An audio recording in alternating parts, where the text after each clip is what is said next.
Hé,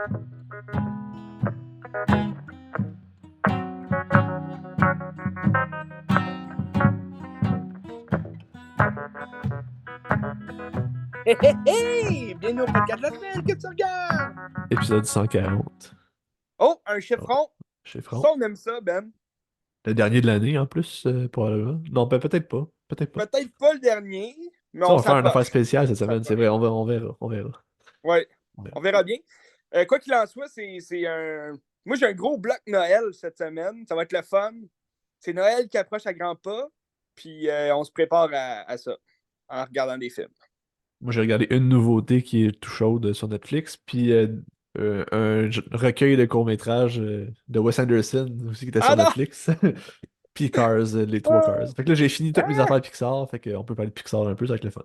Colin, ben ça va être le fun parce que j'ai des Pixar aussi.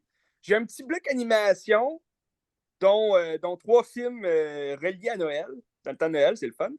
Puis j'ai un gros bloc de Noël, mais j'ai aussi une nouveauté toute chaude de Netflix que je me suis quasiment vomi dans la gueule en regardant. J'ai hâte de t'en jaser. Parfait. Fait que ben, je vais commencer avec Maestro parce que c'est ça. C'est sorti le 20 sur Netflix. C'était à Cinémathèque depuis une semaine ou deux que ça joue au cinéma. Moi, je l'ai vu sur Netflix. Je suis Mhm. content de l'avoir vu sur Netflix puis pas avoir payé pour voir ce film-là, pour Ah vrai. oui? Pas que c'était mauvais. Tu sais. Maestro, c'est la deuxième réalisation de Bradley Cooper, je pense. Son premier film, c'était A Star is Born. Il n'en a pas fait d'autres avant. Ouais, Que j'ai pense pas pas. vu, A Star is Born. Toi, tu l'as vu? J'ai vu Star is Born et j'ai adoré. Ok. Très bon film. Mais Je l'ai j'ai pas vu vu. aussi, tu sais, c'est la troisième mouture là, de ce film-là. C'est le troisième remake, si on veut. Ouais. Puis moi, j'avais vu le second film qui est sorti dans les années 70 Avec avec Barbara Chris Streisand, c'est Christopherson. ça? Puis, ouais, Ok. Barbara Streisand aussi. Ça reste que c'est la même histoire qu'il raconte encore et encore, mais avec des différences ici et là.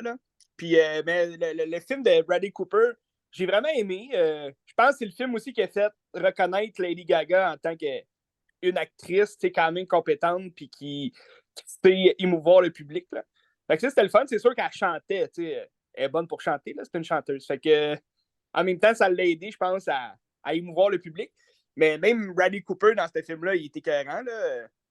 Il avait jamais chanté de sa vie, il avait jamais joué de la guitare. Dans celui-là, ben, il joue un célèbre chanteur country. Là, fait que, non, il a de la gueule, puis ça fait un job, A Star is Born. Fait que là, il faut croire que la musique l'attire pas mal. Puis, tu sais, c'est un acteur-réalisateur aussi qui a deux réalisations. Puis, tu sais, il est assez compétent dans la manière qu'il réalise. Il y a une vision. Puis, c'est assez. Tu sais, c'est pas boboche, là. Tu sais, je trouve que c'est quand même bien. Ouais. Maestro, j'ai trouvé ça beige un peu, par contre, là. OK.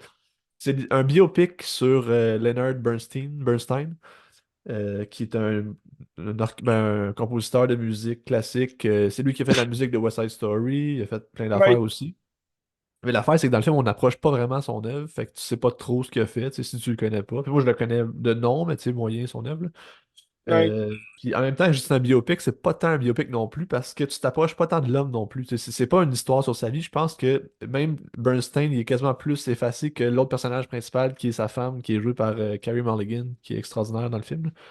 OK. Dans le fond, le film, c'est plus l'histoire de leur relation à eux, parce que Bernstein, il était marié avec elle, mais c'était un genre de bisexuel, ou tu sais, c'était fluide son affaire, puis je sais pas trop, mais Mhm. fait il était marié avec elle, c'était la femme de sa vie, il l'aimait, tu sais, sauf que en dedans de lui, ben, tu sais, il avait besoin de s'épanouir, puis d'aller à gauche, à droite avec des gars, puis avec des femmes, puis comme ça, tu sais, mais sauf qu'au fond de lui, il aimait la femme, puis genre, à un moment donné, ils vont se séparer, puis à la fin, mais la femme est malade, puis il va prendre soin d'elle parce que tu sais, c'est son amour de sa vie, là, tu sais. Mais c'est comme le combat entre cet amour-là, puis le chemin classique, ou bien s'émanciper, puis être soi-même, vraiment. Mais encore là, tu sais, il n'y a pas de déchirement comme que tu regardes pour le spectateur. Tu sais, d'habitude, tu regardes un film, puis t'es comme déchirant de deux choses, puis c'est ça qui te fait jurer. Lui, Ouais. t'es juste comme assez passif devant ça. Puis c'est ça, j'ai trouvé ça un peu moche, là. Mais à part ça, d'un point de vue technique, je trouvais ça que c'était génial. La direction photo, c'est du noir et blanc. La moitié du film est noir et blanc, puis l'autre moitié, ça va aller en couleur, je pense, du moment qu'il va commencer à découvrir un peu qui est plus, là. Mais même si au début, tu vois qu'il est avec des hommes, puis tout, puis c'est normal. Mais je sais pas pourquoi il change de couleur comme ça. Il faudrait que je le revoie. Ben, en fait, j'ai pas le goût de le revoir, mais il faudrait que je le revoie pour, pour essayer d'analyser plus de ce point de vue-là, tu sais. je trouve, tu sais, comment tu m'en parles du changement de couleur qui n'a pas vraiment d'importance ou Mais il y a souvent que, l'importance, mais je l'ai pas saisi ouais. de près Mais tu sais, visionnement. ça me fait penser un peu à Blondie. Tu sais, le Ben, film Blonde là, de Blonde, Lou ouais. Dominic, là, ouais. Ouais, ouais. Parce que j'ai dit Blondie. Blonde, tu sais, le changement tu sais, le contraste du noir et blanc à la couleur, il n'est pas vraiment expliqué. Puis moi, ça m'avait vraiment fait chier, là. Je sais pas pourquoi, là, mais ça m'avait comme juste fait popper au visage que ça servait strictement à rien à l'histoire. Puis je trouvais ça un peu niaiseux, mais en même temps, est-ce que c'est ça qui fait en sorte que le film était pas bon? Non, là, mais ça rajoute un peu sur ma frustration de si je comprenais pas pourquoi. Puis c'est ça qui est décevant, tu sais. Mais c'est pour ça que je me questionnais aussi Maestro, parce que on le sait, dans l'annonce, on voyait qu'il y avait du noir et blanc, mais on voyait aussi qu'il y avait de la couleur. Fait que je me disais, OK, on va peut-être passer, mettons, de son passé en noir et blanc à la couleur dans son moment présent, là, comme quand il est plus vieux. Là. Ben, je pense que je dirais même la couleur arrive au moment que sa femme réalise un peu qui est dans le fond son mari, là, tu sais, les besoins qu'il Ah, a, OK. puis comme cette différence, ben pas cette différence, mais en tout cas, c'est un bisexuel, puis c'est comme si là, elle Ouais, réalise ouais. que ok, c'est mon mari, mais peut-être que je Son l'aurais petit pas, là, tu squelette sais. dans le placard. C'est ça, tu sais. C'est ça.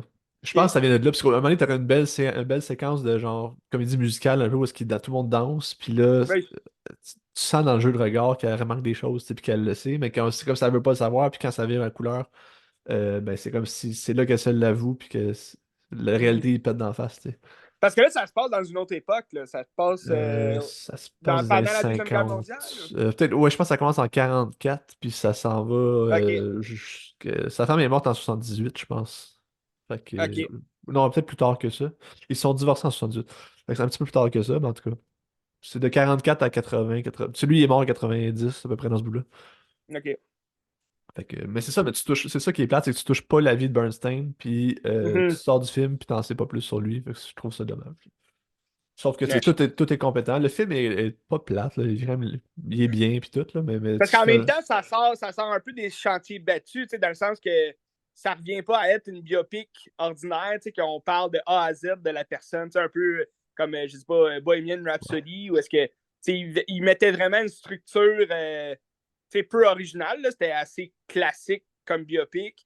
On peut penser peut-être à Rocketman, qui était quand même différent. Je sais pas si tu l'as vu, là, non, Rocketman. j'ai pas vu. Comment il l'avait tourné, c'est sûr qu'on passe l'homme de A à Z, là, mais c'était beaucoup plus une comédie musicale, fait qu'on rentrait un peu plus dans l'esthétique d'une comédie musicale, fait que ça détonnait un peu plus. Là. Mais je sais pas à quel point Maestro, parce que moi j'ai vu les 10 premières minutes environ de Maestro. J'ai pas pu le continuer, malheureusement. Mais je vais sûrement le finir un jour. Mais je trouvais que dès le départ, on rentrait un peu plus dans une espèce de réalisation théâtrale, un peu. Il y a beaucoup en tout cas, au début, surtout là, quand il sait qu'il s'en va faire un show là, pour la première fois de sa vie, on dirait. Puis Quand il va là, taper les fesses du monsieur, là, c'est quand même hot, ouais, ça. ouais, c'est ça. Là que tu comprends qu'il y a des secrets dans tout ça, mais la façon dont il bouge, il court partout, comment c'est comme tourné, on se sent comme dans une pièce de théâtre, on dirait. Là. Je sais pas si c'est ça tout le long du film, mais ça détonnait quand même dès le départ. À certains moments, oui, à certains moments, non. Des fois, c'est plus OK. intimiste, puis c'est comme des scènes de discussion, là, mais oui, je sais de quoi tu parles, ouais. Mais d'ailleurs, tu sais, la direction photo au début, quand c'est comme en noir et blanc, puis c'est très contrasté, je trouve Mhm. ça tellement beau, là. Je sais pas c'est qui le directeur photo là-dessus, je vais aller voir, là. Puis, mais c'était beau, là. Tu sais, ça reste pas même tout le long, là, mais t'as Ouais. bien des scènes que c'est génial. Puis le costume, ben pas le costume, mais le maquillage aussi, quand que Bradley Cooper devient un vieux Bernstein, c'est vraiment beau, je trouvais que Ah c'était oui. très Non, réussi. on le voit dès le début, hein. Ouais. On le reconnaît Ouais. pas. Mais même quand il est jeune, il y a quand même du maquillage. On dirait pas son nez, il a comme un plus grand nez Non, c'est pas son vrai nez. pointu. Mais il y a eu du backlash à cause de ça aussi. Ah oui, pourquoi? Ben, la communauté juive, ils disaient que c'était antisémite en disant que les juifs, ils ont tous des gros nez, fait que c'est pour ça qu'ils ont fait ça, Ah! tu sais. Mais la famille de Ben là, Bernstein ont si. dit non, non, non, c'est pas vrai. Mon père avait un gros nez, puis c'est Ben le oui, même. hein, c'est ça. Je me dis, je pense pas qu'ils ont fait ça parce que c'est un riff, tu sais. Mais non, j'espère. C'est pas oui. Je connais pas le compositeur, mais tu sais, il devait avoir un gros nez, j'imagine. Ben oui, oui, oui. Mais tu le vois Pour à la aller fin, dans voir. le fond, tu vois des vraies images de lui, là, Ok, ok, ok. qui dirige un orchestre. Mais Ok. vois-tu, le directeur photo, c'est Mathieu Libatic, puis c'est lui qui est directeur photo pour Aronofsky. Ah oui. Wow. Fait que c'est ça. La Fontaine. Un bon travail. Mais en tout cas, est-ce que je le déconseille? Non. Mais est-ce que je le conseille? Non plus. Tu sais, parce Hmm. que c'est ça, c'était beige, mais je pense qu'il y a des gens qui pourraient s'y trouver puis aimer mieux ça. Moi, tu sais, c'est sûr que moi, le biopic en tant que tel, c'est pas un genre qui m'attire vraiment. Non. Parce que ça tombe souvent dans des pièges de raconter trop d'affaires, fait que ça raconte rien. Mais tu sais, c'est pas si mal que ça. Tu sais, Mais tu sais, en Ah, même temps, dis-toi, ça aurait pu être. Ben, tu sais, parce qu'on planche sur le même thème un peu de la musique, la composition, puis tu sais, ça aurait pu être un tard, là. Tu sais, dans le sens que ça soit vraiment beige, puis comme blanc, puis long, puis tu sais, plate, là, d'une certaine mesure. Mais tu sais, j'imagine que tu as quand même eu du plaisir pendant le film. ouais, je me suis pas fait chier. Je me suis pas fait Ok. chier, mais j'ai pas eu. Tu sais, pour moi, c'est un genre de 6.5 là. Tu sais, Ok. c'est à ce Pas un point-là. film de 3 heures non plus. Non, c'est 2 heures. Ben, c'est 2 heures plus un générique de 10 minutes, mettons. Là. Ok. Fait que ça s'écoute quand même bien, là, c'est pas super. Ouais. En tout cas, Mais regarde A Star is Born. Je oui. pense que tu vas avoir plus de plaisir. Puis c'est sûr que cinématographiquement parlant, je pense que c'est un peu plus classique là, comme film. Là. C'est pas. Si on s'entend, vu que c'est sa première réalisation aussi, il a quand même fait de quoi de sobre, là, si je peux dire. Mais tout est dans l'histoire que c'est vraiment bon. Puis dans les chansons aussi. Les chansons sont importantes, c'est le fun. Ben, oui, oui. Tu sais, moi, j'aime un bon scénario. Fait que si le scénario m'amène, pourquoi pas, tu sais. Christy, pourquoi pas? Why not coconut? Ouais. Ah, fait que, ok, mais c'est sur Netflix, hein? C'est Sur ça. Fait que, Netflix. C'est un film qui est produit par Netflix aussi. Fait que ouais. Je suis pas un grand fan de Netflix, tu me connais? c'est pas toujours des bonnes nouvelles quand c'est produit par Netflix. Non, non, vraiment pas. Puis cette semaine, je vais vous décevoir ceux qui sont fans de Netflix parce que ils, ils ont fait un film désastreux, selon moi. Là. Ben, c'est pas eux qui l'ont fait, ils l'ont produit. C'est le nouveau film de Zack Snyder. Un film que je dirais un wannabe Star Wars de Zack Snyder, qui se nomme Rebel Moon, Part Ok. 1, Il va sortir une part A 2, ils Child of vont arrêter ça. Fire. Ben là, connaissant Netflix, d'après moi, ils vont quand même y aller jusqu'au bout. La suite est déjà annoncée là, pour avril. Fait que d'après moi, le film est déjà fait de Ah, toute ouais. façon. Ouais. Mais avril 2024. Hein, on s'approche de l'année prochaine. Donc, un Rebel Moon, un nouveau film de Zack Snyder. Ça fait quand même un bout que Zack Snyder n'a pas fait de film. Il avait sorti son, Director's Cut de Justice League, qui est sorti directement là, en vidéo, si on veut, là, sur HBO Max aussi. Un Justice League de 4h30, qui était quand même pas. C'était quasiment une série, là, parce que tu avais plusieurs chapitres. Je l'ai quand même beaucoup plus aimé que le film de Josh Whedon qui avait sorti au cinéma. C'est un film beaucoup plus fini aussi. Mais ça reste que c'est du Zack Snyder. Zack Snyder a fait sa marque avec 300, avec le Watchmen. Et après ça, bon, il a enchaîné les longs métrages qui se ressemblaient quand même tous, un et l'autre. Mais tu sais, On Zack pense à Snyder, y a-tu Sucker déjà eu un Punch. succès critique? Pardon? Y a-tu déjà eu un succès critique? Ou tu sais, Watchmen, c'était bon. C'était pas un film Ben, je te extraordinaire, mais dirais, c'était oui. bon. Tu sais, je te dirais, le film qui a fait détonner, dans le fond, sa carrière, c'était 300.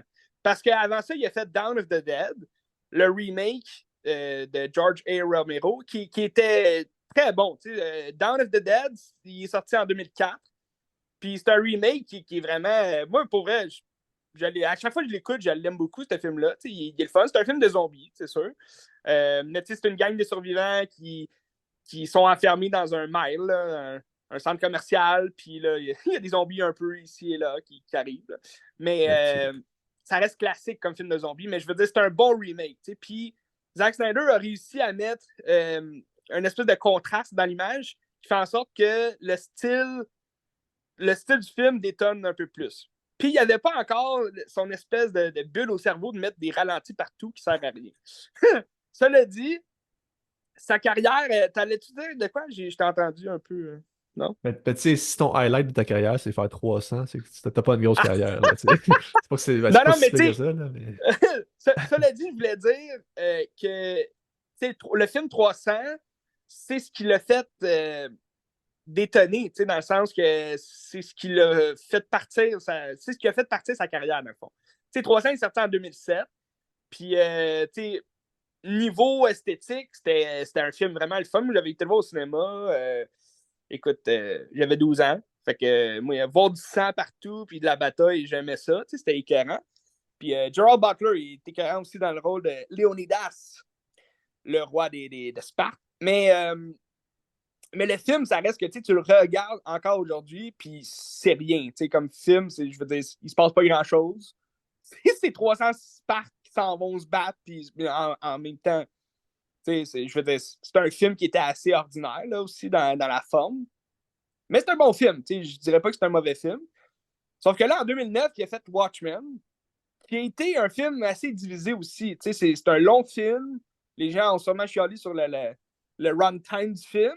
Mais je trouve que c'est un film parfait, dans le sens que tu le regardes de A à Z, puis du début à la fin, là, je veux dire, il n'y a aucune erreur, je trouve, dans le film. Tout est beau, tout est bien placé.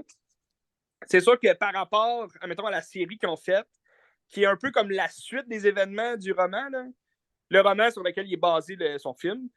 Mais la série, je trouve, est beaucoup mieux dans la scénarisation, puis dans la direction aussi des acteurs, puis des personnages. Mais ça reste que le film de Zack Snyder, je trouve que c'est son meilleur film. Il n'aurait pas pu faire un film mieux que ça. De toute façon, dans tous ces films qui précèdent, ça précède, non, c'est. Qui Ouais, qui précède. suivent ou qui Qui précèdent. suivent, là, en tout cas. Précède ou suivent.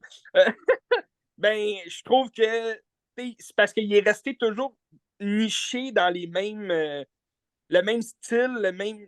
Oui, c'est sa marque de commerce peut-être, là, mais à un moment donné, c'est parce qu'on voudrait voir de la nouveauté. Tu regardes Sucker Punch, je sais pas si tu l'as vu, Sucker Punch. Non. Sucker Punch qui est sorti, si je ne me trompe pas, en 2011. Puis tu sais, c'est pratiquement un jeu vidéo. Tu regardes ça, puis les effets spéciaux, ils détonnent pas vraiment. Il y a des ralentis ici et là, puis tu sais comment c'est réalisé, on dirait un jeu vidéo. That's it. Fait que là, après ça, bon, il est arrivé dans la sphère DC, là, puis là, il a fait Man of Steel, puis après ça, Batman vs Superman. Puis c'est ça qui l'a fait un peu plus connaître, mais rendu aujourd'hui, tu regardes son nouveau film, Rebel Moon, puis moi, j'ai trouvé ça complètement pourri. C'est un wannabe Star Wars, comme je disais, parce que bon, il y a beaucoup de thèmes qui reviennent de Star Wars. C'est Sofia Boutella qui est une espèce d'orpheline. Elle n'est pas orpheline, mais elle est comme réfugiée sur une planète. Puis là, au début, tu sais pas c'est quoi son histoire. Tu vas apprendre à connaître son histoire au cours du film, mais elle est sur une planète de fermiers, si tu veux. Là, ils font. C'est des cultivateurs. Là, ils font des grains, puis ils sèment des graines, puis ils font l'élevage de la nourriture, puis de toute la kit. Puis elle est infirmière, elle travaille là-dessus, puis là, tu sens, elle est saine, elle est paisible sur cette planète-là. Puis là, il y a, dans tout l'univers, il y a comme un gros empire là, qui gère tout. Fait que, ça ressemble pas mal à Star Wars déjà là. Fait que là, eux autres, ils vont atterrir sur la planète pour si tu veux, les obliger à donner leur récolte, puis toute le kit. Puis là, bon, s'ensuit plusieurs batailles, puis là, ils vont vouloir se rébeller. Puis elle, puis avec un autre gars de son village, ben, de sa planète, ils vont parcourir d'autres planètes pour se trouver les meilleurs guerriers pour affronter après ça l'Empire qui va revenir sur leur planète. Fait que tu sais, c'est une histoire vraiment cliché, classique, qu'on a déjà vu 100 fois. Il n'y a rien de nouveau. Mais rajoute à ça en plus, parce que déjà là, vu qu'il n'y a rien de nouveau dans l'histoire, c'est plate. Puis rajoute à ça un mauvais jeu d'acteur, une mauvaise chorégraphie, des effets spéciaux vraiment baboches, là, je trouve c'est complètement pourri. Je trouvais que j'ai pas regardé la série complète là, de Cowboy Bebop. Tu sais, la série qu'ils ont fait dans live action là, sur Netflix. Je l'ai pas regardé au complet. J'ai regardé peut-être les 2 premiers épisodes. Mais ceux qui l'ont regardé, là, ça ressemble beaucoup aux effets spéciaux de cette série-là. Là. T'es dans l'espace, puis les vaisseaux, ils ressemblent à rien en même temps. Il n'y a aucun y a aucune esthétique qui vient détonner, genre qui vient te péter aux yeux puis dire ah wow, c'est fabuleux, c'est vraiment de la nouveauté. C'est des vaisseaux qui ressemblent à rien sur leur planète d'agriculture. C'est toujours comme on dirait un soleil rouge, fait que tout est rouge, on dirait. Puis en même temps, à d'autres plans, c'est plus rouge, c'est comme un soleil normal. Fait que là, t'es plus sûr, t'es où. Puis sur chaque planète, dans le fond, c'est comme les mêmes décors, on dirait, qui reviennent. C'est vraiment bizarre. Puis c'est ça. Fait que les chorégraphies, je trouvais ça vraiment nul, mais c'est aussi que dans les scènes d'action, il n'y a aucune intensité. Tu ressens aucune tension parce que c'est tout le temps des fucking ralentis. Je comprends pas pourquoi. Tu sais, on le connaît, Zack Snyder, pour ses ralentis. C'était le fun dans 300. C'était le fun de voir la première fois que Léonidas, il a une lance dans les mains, puis là, un gros ralenti, il la plante dans le corps de l'autre, ça traverse le corps, tu vois du sang gicler. C'était beau esthétiquement, là. On parle de l'esthétique du film, 300, je trouve que c'était écœurant comme esthétique, mais après ça, tu avances dans ton travail, là, tu t'évolues, ben, il faut évoluer aussi ton style. Là, Rebel Moon, si au moins c'était sanglant puis violent, au moins j'aurais eu quelque chose à me mettre sous la dent. Mais là, il y a des ralentis, c'est violent, oui, dans ce que tu vois, là, mais c'est aucunement sanglant, il n'y a aucun sang. Je trouve qu'il a perdu plus que ce qu'il a été cherché là, dans son évolution de réalisation. Là, fait que, non, c'est ça. Le film, je trouve, je me suis vraiment emmerdé. Pour vrai, je me suis emmerdé tout au long. C'est pas un long film non plus. C'est combien de Tu temps? regardes ça, un wannabe Star Wars qui est censé avoir 3 parties. Ben, moi, ce que j'avais vu, c'était 3 parties. Là. On le sait pas si la troisième partie va exister un jour, mais là, tu te dis, ok, ça a de l'allure. On dirait qu'il y a un film qui va durer 3 heures, là, comme c'est là. Parce que c'est aussi un wannabe Dune. Là, il essaye toutes sortes d'affaires. Mais il dure juste 2h11. Fait que ça s'écoute quand même vite, mais en même temps, c'est long parce que tu te dis, il se passe rien. C'est tout le temps la même maudite affaire. Ça prend 1 heure avant qu'il décide de partir à la recherche de guerriers. Puis après ça, ben, toute la dernière heure, là, tu vois chacun guerrier qui s'en vont chercher. Puis on dirait que c'est comme trop stagé. Là. Moi, j'ai vraiment pas aimé. Mais c'est ça. Une belle brochette d'acteurs. Tu sais, Digimon Honsu qui va jouer un général là, qui est supposément super connu. Puis on le voit, on le voit à partir, comme après 1h30, on le voit. Puis il y a zéro scène mémorable. Là, puis c'est quand même un acteur qu'on voit souvent là, dans ce genre de film-là. Sinon, t'as Charlie Hunnam qui joue dans le film. Pour ceux qui ont écouté Sons of Anarchy, c'est Jax.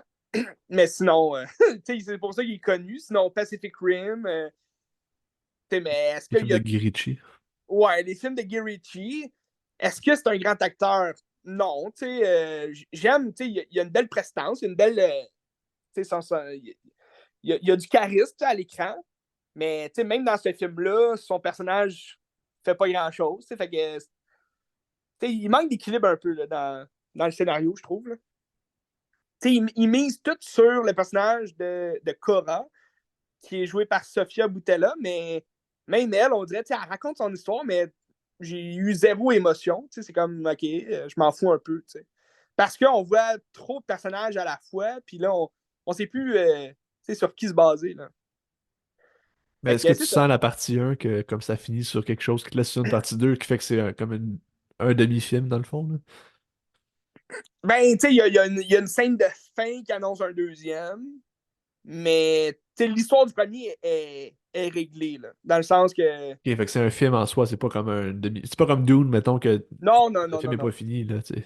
Non, non, c'est ça. Ils appellent ça Part 1, mais c'est parce que tu sais qu'il va y avoir une suite parce qu'à la fin, ça annonce une suite, mais l'histoire, il aurait pu régler ça à un film, puis that's it. Juste qu'il rajoute un petit 5 minutes de fin, un 10 minutes de fin qui fait en sorte que, bon. En même temps aussi, le vilain de l'histoire, c'est Ed Skin. Ed Skin qui était le vilain dans Deadpool 1. Je sais pas si tu as écouté. C'est lui, Ajax, là, dans Deadpool. C'est le même personnage, on dirait. Là. Il joue le même vilain qui était dans l'autre. Mais il y a une gueule de vilain, ce gars-là aussi. Là, fait que, c'est ça. Mais c'est dommage. C'est dommage que. En même temps, je souhaitais à Zack Snyder un succès, mais le trailer me disait quelque chose. Mais on avait vu aussi les critiques sur Fresh Rotten Ok, Tomatoes. était genre à 9%, je pense. Oui, c'est ça, c'était désastreux. Puis là, ça a suivi aussi beaucoup de critiques que je voyais que c'était dégueulasse comme film. Et que je me disais, je vais quand même y jeter un coup d'œil, on sait jamais. Mais effectivement, je me suis vraiment emmerdé. Puis ça, c'est sûr que, je suis un grand fan de Star Wars, de tout ce genre de films de science-fiction-là aussi, euh, interplanétaire, puis toute la kit. Mais, c'est peut-être aussi à cause que j'en ai trop vu, puis j'en ai vu des bons, puis j'en ai vu des très bons, que là, je me dis, ça accote zéro les bons, tu sais. Fait que, encore moins les très bons. Fait que dans ce cas-là, tu sais, c'est sûr qu'on se dit, OK, c'est sûr que c'est pourri comme film, tu sais, en les comparant aux autres. Mais, tu sais, c'est pas de notre faute s'il a fait un wannabe Star Wars, tu sais. C'est sûr qu'on va le comparer, tu sais, aux films du même genre. Tu sais, tu regardes ce que Denis Villeneuve a fait de Dune, oui, on peut le catégoriser comme un Star Wars, même si c'est plus politique, c'est plus. Mais le film détonne quand même plus là, avec l'esthétique qu'il a ajouté, puis les vaisseaux sont particuliers, puis toute l'équipe. Bon, c'est sûr, c'est basé sur un roman, ils ont plus de jus, là, si je peux dire. Mais Rebel Moon, il aurait pu aller complètement ailleurs. Là, je trouve que ça ressemble quasiment là, à Battlefield Earth. Battlefield Earth, qui est un des pires films de science-fiction de tous les temps. Puis, c'est avec John Travolta. T'as Je sais pas. aussi, euh, t'as aussi Forest Whitaker qui jouait dans ce film-là. Mais tu sais, ils ont comme du maquillage. En tout cas, ils sont vraiment dégueulasses dans le film. Mais allez voir des images là, de Battlefield Earth. Là. C'est vraiment pourri comme film. Puis, c'est basé sur un jeu vidéo, si je ne me trompe pas. Là. Dans les années 90. T'sais. Mais tu sais, c'est comme le pire film de l'histoire de la science-fiction de tous les temps. Puis, je trouvais que les vaisseaux ressemblaient pas mal aux vaisseaux dans ce film-là. Fait que, en tout cas, c'est pas bon signe quand on compare le film à Battlefield Earth. Mais c'est ça. C'est un service de streaming. Ils font des films, puis regarde. J'ai été voir le budget pour les deux parties, ça a été tourné en même temps. C'était 166 millions. Ce qui est, c'est quand même pas de temps pour deux Ouais, films, mettons, de ce genre-là. non, non, c'est sûr. Mais tu sais, c'est ça, c'est Netflix, tu sais. Mais c'est pour ça que je t'ai dit, ils ont peut-être recyclé le décor qu'il y avait pour Cowboy Bebop. Tu sais, on sait jamais. Ça se peut. Tu sais, Cowboy Bebop, ils ont fait une saison, ils ont annulé la série. Fait que, tu sais, là, après ça, tu t'en vas chercher le décor d'une série que t'as annulée. Attends-toi pas à ce que le film soit gigantesque puis incroyable. Mais j'ai quand même foi en Netflix pour certains films qui s'en viennent, Pour le certaines séries. Narnia de Greta Gerwig. Ouais, non, ça, j'ai pas confiance, mais Greta Gerwig, quand même intéressant. C'est juste que ils ont sorti les premières images là, de Avatar, de Last Airbender. Ok. Je sais pas si tu as vu le premier Non. trailer. Non. Ça a l'air quand même intéressant. Ça a l'air intéressant. En même temps, j'ai appris à ne pas me fier au trailer que Netflix sortait. Là. Vaut mieux voir la série quand elle va sortir, puis voir où ça va nous mener tout ça. Parce que côté science-fiction, en 2024, là, Prime Video sort de très bonnes séries là, qui a l'air vraiment incroyables, dont Fallout, qui est basé sur le jeu vidéo. Là. Ah oui, oui, oui. De Fallout, ça a l'air vraiment, vraiment fou. Je suis pas un grand passionné là, de ce jeu-là. J'ai déjà joué une, deux fois, mais la série a vraiment l'air d'être reliée au jeu vidéo. Là. Fait que ça a l'air vraiment intéressant, puis on va jeter un coup d'œil. Absolument. OK. Donc, Rebel Moon, à ne pas voir. Non, non, mais si vous avez Netflix, allez-y, c'est gratis. Je peux rester dans Netflix avec une méga déception pour moi. Genre Oui, méga, vas-y méga donc. déception. Tu sais, Wes Ben voyons, Anderson, hein. je l'adore. J'adore Wes Anderson. Tout ce qu'il fait, j'aime ça. Puis je trouve que c'est Ouais. un génie. Puis là, au mois d'octobre, je pense, il est sorti une genre d'anthologie de court-métrage que c'est tout basé sur 4 nouvelles de Roald Dahl. Puis tu sais, Roald Dahl, il avait déjà travaillé sur ses textes avant avec Fantastic Mr. Fox. Puis Oui, tu sais, il y avait quelque chose de magnifique dans ce film-là, que c'était comme chaleureux, puis c'était quasiment enfantin, puis ça te ramenait dans une ambiance festive un peu, là. ben oui, Fait l'animation que- aussi qui détonnait. Absolument. Fait que là, je me suis dit, ah ben, je suis quand même optimiste parce que comme Roald Dahl, c'est intéressant. Puis tu sais, il connaît un peu son matériel, fait qu'il va s'approprier, puis ça va être le fun. Fait que j'étais excité d'aller voir ces films-là. Puis finalement, ben, c'est pourri, genre, vraiment, c'est Non! insupportable pour vrai. J'ai vraiment pas aimé ça.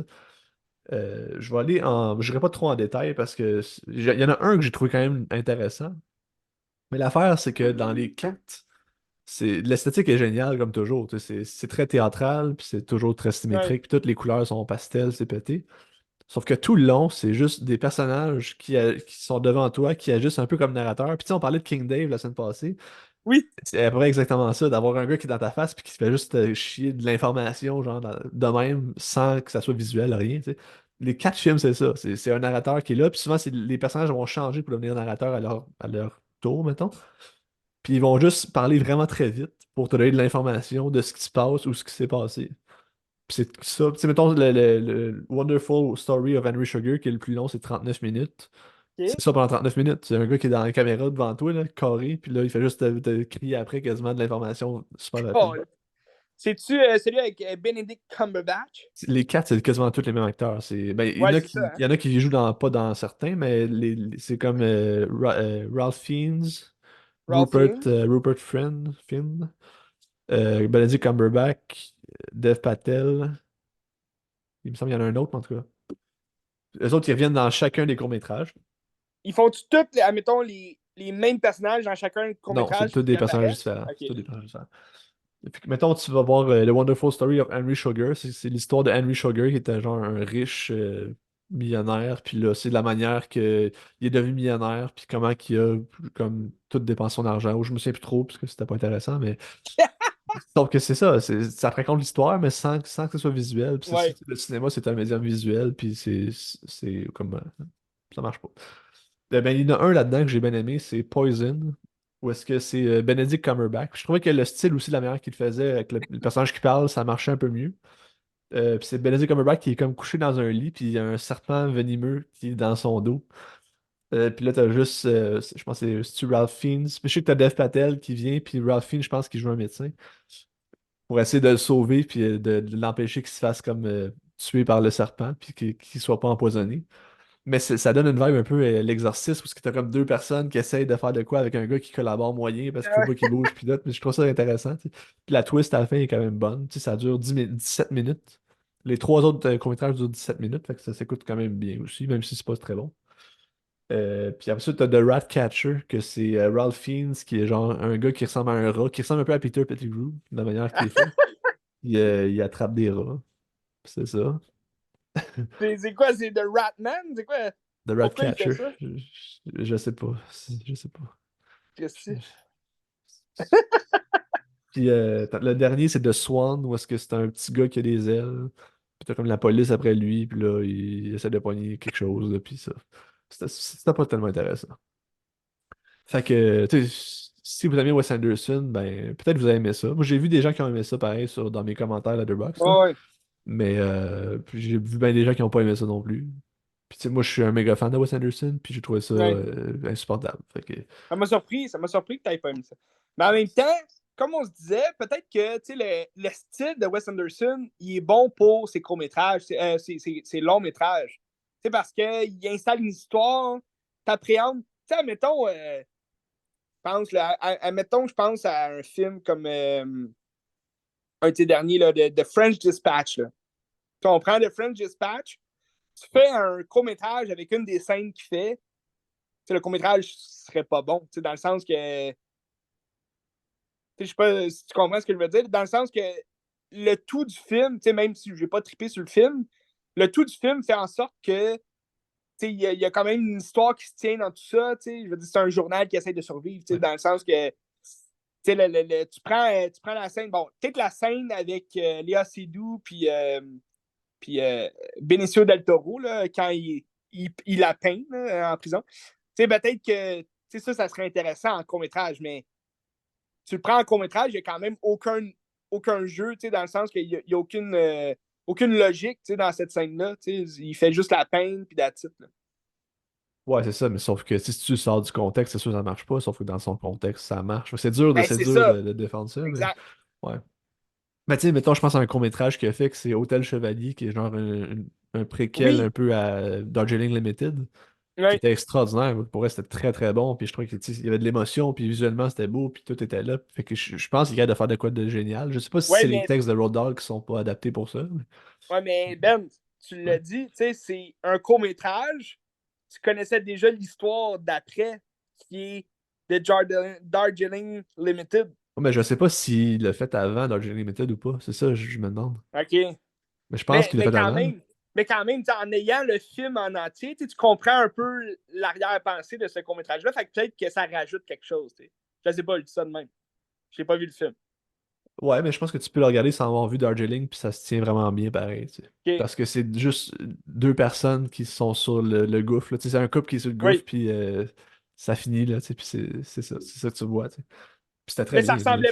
ça ressemblait pas au court-métrage de Netflix, là. C'était pas, mettons, un Non, narrateur qui. non, non, non, non. Non, c'est vraiment un beau film, là. Non, c'est ça. Ben, il y a des bons courts-métrages dans la vie. Absolument. Le mien que j'ai fait, C'est ça, il est bon. Fait que Netflix, oui ou non? Comment? Netflix. Ben écoute, Toi, tu je vous vas-tu regarder conseille. Netflix? Ben, je suis sûr que j'ai des choses à regarder, fait que oui, mais Ouais. un moment donné, OK. je vais l'enlever. Mais tu sais, je vous conseillerais pas de regarder ça. Écoutez les autres avant, là, tu sais. Ouais. Mettons, Asteroid City, pour moi, qui est un de mes films de l'année cette année, ben, Hmm. vaut bien plus le détour que ces affaires-là, tu sais. Ce qui est Ouais. dommage. C'est dommage. C'est dommage. Mais admettons, là, tu sais, le court-métrage qui dure 17 minutes sur un homme rat qui attrape des rats, est-ce que tu penses que, mettons, un long métrage sur ce personnage-là aurait eu de l'allure? Non. OK. Ben, je sais pas, parce que dans le fond, le style aurait été différent aussi. Moi, c'est plus c'est pas l'histoire qui était pas intéressante, c'est le style, comment il l'a fait que j'ai détesté. Ouais. Tu sais, me faire déblatérer un texte dans ma face, c'est pas ça du cinéma, là, tu sais. Oui, je comprends. Est-ce qu'il y avait une espèce de. Parce que peut-être, tu sais, il brise le quatrième mur, il narrate une histoire. Est-ce que tu vois, mettons, un jeu de théâtral là-dedans? Ou, tu sais, c'est-tu, Ah, mettons, une c'est mise en sûr, scène oui. théâtrale? C'est sûr. Parce que de toute façon, Wes Anderson, il est souvent proche du théâtre, tu sais, Ben, même dans les dans ses films films, il y a qu'il du fait. théâtre aussi, tu sais. Mais c'est ça, tu sais, fait que. Ouais. Mais Ah, ben oui, peut-être que c'est absolument. ça. Peut-être Absolument. un monologue sur scène aurait été intéressant, mais là, en film, c'est sûr que C'est ça ça. paraît baboche un peu, là. Ouais. Je sais pas c'est quoi les budgets qu'il y avait non plus, là. C'est peut-être une question Hmm. de restriction de budget, puisqu'il y avait très peu de lieux, puis c'est très peu de décors non plus, là. Ouais. En tout cas, je vous Ben, conseille pas. écoute donc. Wes Anderson, Ouais. Netflix, toute l'équipe. Si tu veux, je peux y aller avec mon bloc Noël, OK? J'ai regardé énormément de films de Noël cette semaine. Beaucoup, dont certains qui étaient très mauvais. D'autres écoute, c'est des classiques de Noël que j'essaie de regarder une fois par année, mais dans le fond, il y en a que ça faisait quand même un bout que je n'avais pas regardé. Puis, bon, évidemment, il y a des classiques que je regarde chaque année, comme le Grinch. Faut le regarder. Mais ça, j'aime ça le regarder plus proche de Noël. Là. Là, cette semaine, on était avant Noël. Fait que, bon, je me préparais avec des petits films on the side. C'est sûr, il y a les Gremlins aussi que j'adore. Le classique Santa Claus avec Tim Allen. J'ai pas regardé. Je t'avais parlé l'année passée, il me semble, de la série là, que Disney Plus a sortie. Oui. Je l'ai pas regardé. Ben, j'ai regardé les deux. J'ai essayé de regarder le premier épisode complet, puis je trouvais ça vraiment. C'est sûr que c'est pourri, là. C'est Oh, ouais, sûr, là. c'était nul. C'était nul. Ils s'en vont complètement ailleurs, puis c'est vraiment pas bon. Mais peut-être que les jeunes d'aujourd'hui, ils adorent ça, je sais pas. Euh, puis sinon, ben, il y a toujours. Voyons, j'oublie le nom. Toujours des bons films, en tout cas, de Noël qu'on regarde chaque année. Ben, Home Home Alone. Alone. Ben oui. C'est ça, oui. Je voulais le dire. Home Alone, qui est un classique indétrônable du temps des fêtes. Les trois premiers, hein. Moi, j'adore aussi Maman, je m'occupe des voleurs. C'est La écœurant. série qu'ils viennent de faire aussi, là. Ah, il y a une série Il me qui ont semble fait. que oui. Il me semble que oui. C'est peux-tu? Ah, oui, oui, sur Ouais. Disney Plus, là? Ouais, il me semble que oui. Ouais, je l'ai pas vu, Ouais. celle-là. C'est sûr Je que c'est l'ai pourri pas vu. aussi, là. C'est sûr que c'est pour aussi. Ben là, ça doit pas être le jeune Michael Ke- Kevin McCarthy. Kevin. Ah, ben, tu sais, moi, dans le fond, les deux premiers Home Alone sont vraiment écœurants, mais tu sais, Maman, je m'occupe des méchants, c'est pas le même jeune. C'est une autre histoire complètement, mais je la trouve juste vraiment drôle, cette histoire-là. C'est vraiment le fun. Mais il me semble que ça fait plusieurs années que ça joue plus à Noël. Tu sais, à la télé, là, je parle, là, les films de Noël qu'ils mettent. Mais au poste Tu en sais, anglais, ça joue tout le temps. oui, ben c'est ça. Tu sais, t'as Radio-Canada, là, comme en anglais. Là. CBC, ouais. Puis ici, ouais. Ça joue tout le temps. Ouais, ça, ils font tout le temps jouer. Mais tu sais, comme, mettons, le premier Home Alone, je le vois plus passer nulle part, tu sais, sur nos chaînes là, québécoises. Tu sais, ils mettent, tu sais, le Grinch, c'est indétrônable, là, ils vont tout le temps le mettre. Ils vont mettre souvent le lutin aussi, Health. Ça aussi, c'est un bon film de Noël, qui est devenu... c'est un film de 2004, 2003, 2004. Ça fait quand même un bout, tu sais. Mais bon, cette semaine, j'ai regardé des films que j'aime regarder dans le temps de Noël, dont certains de mes classiques à moi, comme Jingle All the Way, qui est la course aux jouets avec Avec Arnold Arnold. Schwarzenegger. Ben oui. Très de bon film. Moi, j'adore ce film-là. Ça, je Tu pense sais, que c'est je l'ai un vu dans film. un cours de musique au primaire, ce film-là. Ah, Me c'est semble. vrai? Me semble que Ben oui. écoute, quand on était au primaire, il y avait pas beaucoup d'années, ce film-là. Là. C'était un Mais film c'est de 97, si je ne me c'est trompe ça qu'il y a pas. genre une parade de jouets un moment donné avec des cadeaux pis tout, là. Oui, ben à la fin, Ouais, à ok, la, à c'est la- ça. à la fin, c'est une parade là, de Ouais, jouets. ouais. Puis bon, c'est l'histoire d'Arnold qui est un père pas à son affaire, si on veut, il est jamais présent pour son fils. Puis là, d'ailleurs, son fils, c'est Jake Lloyd, qui joue le jeune Anakin, Anakin Skywalker dans le premier. qui va pas Puis bien, ça, ce c'est. gars-là. Non, c'est ça, c'est avant, dans le fond, qu'il joue. Ben, c'est 2 ans avant qu'il joue Anakin Skywalker, puis qu'il mette fin à sa carrière parce que, bon, tout le monde l'a éclairé. Mais, Il y a des problèmes de santé, c'est un schizophrène aussi. ah oui, oui, ben, tu sais, c'est ça devait pas être facile. C'est dommage quand même. Puis, fait que c'est ça, un père absent, qui au final, ben, il a oublié d'acheter le cadeau de Noël de son fils. Puis sa femme, qui est la femme de Tom Hanks dans la vraie vie, ben, c'est ça, elle dit j'espère que t'as pas oublié le cadeau du petit Jamie, parce que Jamie voulait un Turboman. Puis Turboman, c'est le jouet de l'année, que tout le monde se l'arrache, puis il a oublié de l'acheter.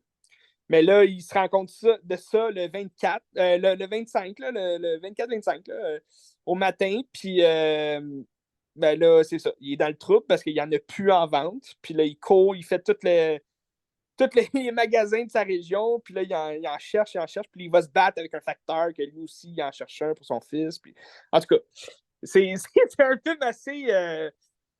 C'est un film bien simple. Là. Il n'y a rien d'extraordinaire dans ce film-là, mais je trouve juste que l'espèce de ton du film, l'espèce d'esthétique, puis aussi la vibe, ça fait tellement les années 90. Puis c'est comme un film parfait des années 90 de Noël, surtout avec Arnold Schwarzenegger.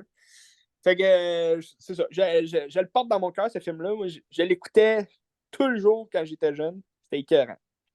Mais un autre film que j'écoutais souvent quand j'étais jeune, dans le temps de Noël, puis j'écoute encore là aujourd'hui, dans le temps de Noël, toujours, parce que ça me fait tellement rire ce film-là, parce que c'est tellement affreux, c'est Jack Frost. Je sais pas si tu as déjà vu. En Je l'ai pas français, vu, c'est non. le bonhomme de neige, là.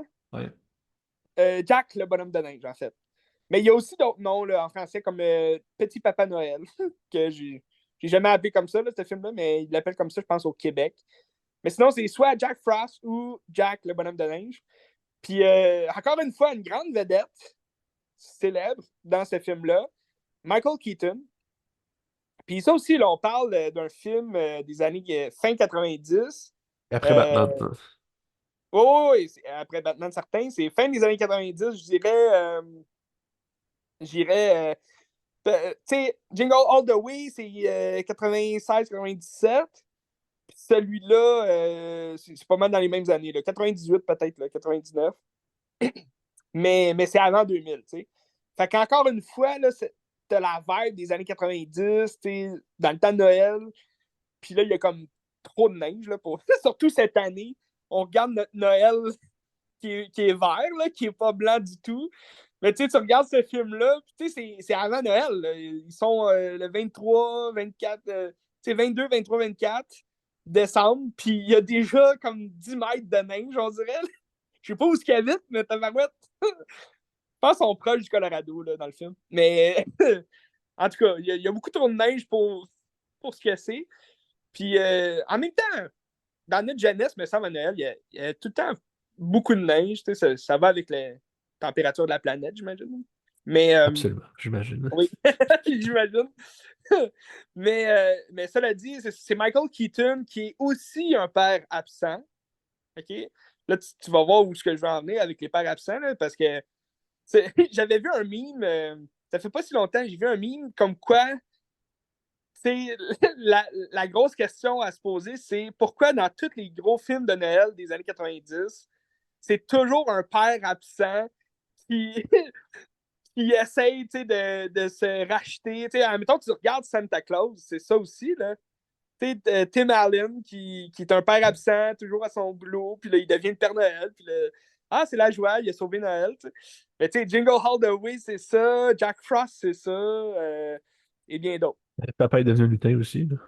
Oui, ah, c'est que j'ai pas vu ce film-là, mais je veux pas le voir. Mais, mais c'est ça, Jack Frost, dans le fond, c'est Michael Keaton, un père absent qui meurt prématurément, dans le fond. Il s'en va rejoindre. C'est un chanteur là, dans un groupe rock. Puis là, c'est la veille de Noël, le 24 décembre. Il y a un gros show à faire. Ben, pas un show, mais une espèce d'audition, là, un disque à tourner. Puis là, il décide sa route. Il dit à son groupe, hey, je sais pas ce que je suis en train de faire. Je veux passer le temps des fêtes avec mon fils, puis ma femme, toute l'équipe. Fait que là, il retourne chez eux en voiture, mais là, il est dans les montagnes, puis là, il y a une grosse tempête, puis il meurt. Fait que là, ça se passe un an après, puis là, il redevient en vie, mais à travers le bonhomme de neige que son fils a fait en pensant à lui. Puis là, c'est très triste, cette histoire-là, parce qu'il fait un bonhomme de neige. mais, mais là, Michael Keaton devient un bonhomme de neige, puis là, ben, ça va être le gros party entre le fils et le père en bonhomme de neige, puis ils vont vivre toutes sortes d'aventures incroyables. Mais ce que je trouve hilarant de ce film-là, c'est que, tu sais, même la maison là, où est-ce que le bonhomme de neige est fait, ça paraît tellement que c'est dans un studio que, tu sais, ils ont juste mis un tapis, un tapis blanc, là, avec la fausse neige un peu partout, là. C'est vraiment ridicule, là, mais c'est bon. Moi, j'adore ce film-là. C'est vraiment, c'est hilarant. C'est pas un bon film, là, on va se le dire. Mais c'est un bon film de Noël. T'es dans la vibe, c'est un film familial aussi. Je pense que les jeunes vont bien triper à regarder ça. Peut-être pas les jeunes d'aujourd'hui, là, ça paraît quand même vieux comme film. Là. T'as encore plus la vibe des années 90 parce que c'est mal fait, puis comme c'est ridicule comme histoire. Mais cela dit, j'ai regardé ça, je te dirais, dans mon top, mettons 15, là, des meilleurs films de Noël que j'aime écouter chaque année, puis toute la kit. Il y a un des films que j'écoute chaque année parce que je le trouve vraiment bon. Puis c'est aussi avec un acteur que j'adore, Nick Cage. C'est The Family Man. The Family Man, c'est un film de Brett Ratner. Brett Ratner qui a fait le désastreux X-Men 3, The Last Stand aussi, entre autres. Mais The Family Man est sorti au début des années 2000, ça. Je pense que c'est 2000 flush, là, tu sais. Puis, bon, c'est l'histoire, encore là, d'un homme qui est seul, qui est comme absent de. Il n'y a aucune famille. Là. C'est Nick Cage qui fait juste travailler dans. Il est courtier là, à Wall Street, puis toute la kit. Puis, c'est un peu un loup de Wall Street. Puis là, il se remémore la veille de Noël, son ancienne copine de 20 ans plus tôt, là, comme quoi il l'a laissé tomber à l'aéroport. Puis là, c'était comme la décision, est-ce qu'il reste avec elle, puis il fait sa vie avec elle, avec l'amour de sa vie, ou bien il prend l'avion pour devenir l'homme qui est devenu, dans le fond. Fait qu'il a choisi sa job over l'amour, Puis là, ça fait en sorte que ce 24 décembre-là, au soir, ben, là, il se remémore ça. Puis là, il va rencontrer une espèce d'ange, si tu veux, d'ange Cheadle, qui va lui donner un choix, une vision. Puis là, il va vivre sa vision tout au long du film. Il vit sa vision, comme quoi là, il se réveille le lendemain, puis il est père de famille. Puis il est marié avec Théo Léonie, qui est Théa Léonie, excuse, c'est ça, avec qui il a 2 enfants. Puis là, il va vivre cette vision-là. Au début, il va capoter parce qu'il est là. Non, non, je veux ma Porsche, je veux mon gros condo à Wall Street, je veux toutes mes affaires, mon argent, tout le kit. Puis là, il se retrouve dans une banlieue au New Jersey, avec des voisins trop sympathiques pour lui. Puis, il est comme gérant d'un centre de tire, tout le kit. Fait que, ça y fait peur au début. Mais là, avec le temps, là, il va s'y faire, puis il va découvrir que, hey, Colin, c'est vrai que j'ai toujours aimé cette fille-là. C'est vrai que j'aime mes enfants. Puis il va se mélanger un peu dans sa vision et sa réalité. Puis bon, c'est une fin classique aussi. Là, il revient à la réalité, puis là, il fait une révélation. Dans le fond, il y a une révélation du temps de Noël. Mais c'est un film vraiment le fun à regarder, je trouve. Je sais pas où est-ce que vous pourriez regarder ça. Peut-être sur Prime Video. Je vais toutes les films. Ben, Jingle All the Way, il est sur Disney Plus parce que c'est 20th Century Fox. Mais, Jack Frost puis Family Man, sûrement que sur Prime Video, là, vous pouvez voir ça. Il est sur Très bon. Crave. Ah, il est sur Crave en Sur plus. Crave, Ah, mais oui. ça, c'est The Family Man. Ouais. OK. Puis Jack Frost, lui.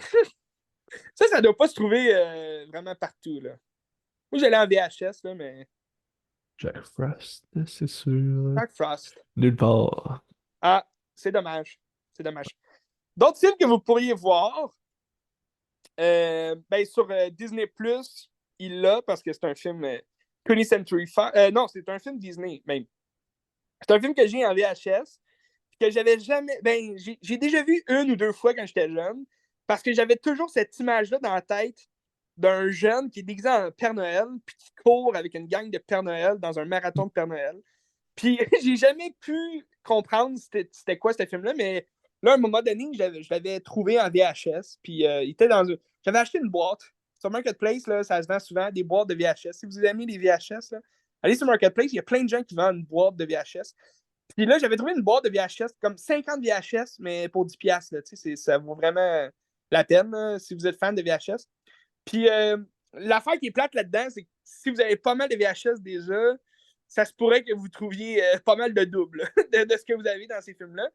Mais dans la boîte de VHS que j'avais acheté, il y avait un film qui se nomme La course, Noël à la course. En anglais, c'est I Will Be Home for Christmas. Puis ça c'est un film de Disney qui a été fait fin des années 90 aussi. Peut-être début 2000, si, si j'y pense. Là. C'est 98. 98, ouais. Ouais, 98.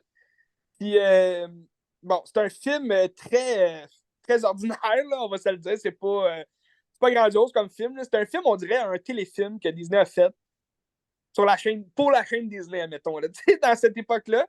Mais c'est Jonathan Taylor Thomas, qui est un acteur qu'on a souvent vu plus jeune. Dans les années 90, là, il faisait beaucoup de séries, beaucoup de films. C'est lui qui prête sa voix là, au Roi Lion à Simba quand il est jeune. Mais bon, c'est l'histoire de ce gars-là qui est à un collège privé, mais en Californie. Puis là, tu as Jessica Biel aussi qui joue sa blonde. Puis là, ça va être l'histoire de ce jeune-là qui il est pas mal populaire pour faire, mettons, voler des réponses d'examen, puis là, il le revend, puis il se fait de l'argent de même. C'est un peu un jeune gambler là, au collège. Puis là, t'as son père qui l'appelle, son père près de New York, là, il est vraiment plus loin que Californie. Puis là, il dit Hey, je te veux à Noël chez nous, j'espère que tu vas être là cette année. T'sais. Puis là, lui, il se sauve toujours pendant le temps des fêtes, il compte des menteries, puis toute la kit. Fait que là, il dit Ah non, je pourrais pas, puis tout. Puis là, finalement, sa blonde, Jessica Biel, elle veut retourner dans sa famille, qui est aussi dans la même ville. Ils sont ensemble depuis qu'ils sont jeunes. Fait que là, lui, il dit ah, mais non, mais je pensais qu'on pouvait aller ailleurs. Fait que là, son père, il dit je te donne la Porsche si tu viens cette année. Fait que là, lui qui adore la Porsche, puis comme montrer qu'il y a de l'argent, puis tout le kit, ben, il dit ah, ok, je vais être là. Mais là, ça donne que là, il a fait chier des mauvaises personnes à son école, puis là, il se réveille le matin. Tant, mettons, son père, il dit il faut que tu sois là le 24 au soir à 6 heures pour le souper. Mais là, il se réveille le 24 au matin, puis il est comme perdu dans le désert, déguisé en Père Noël. Il est comme collé là, à sa barbe, puis à son.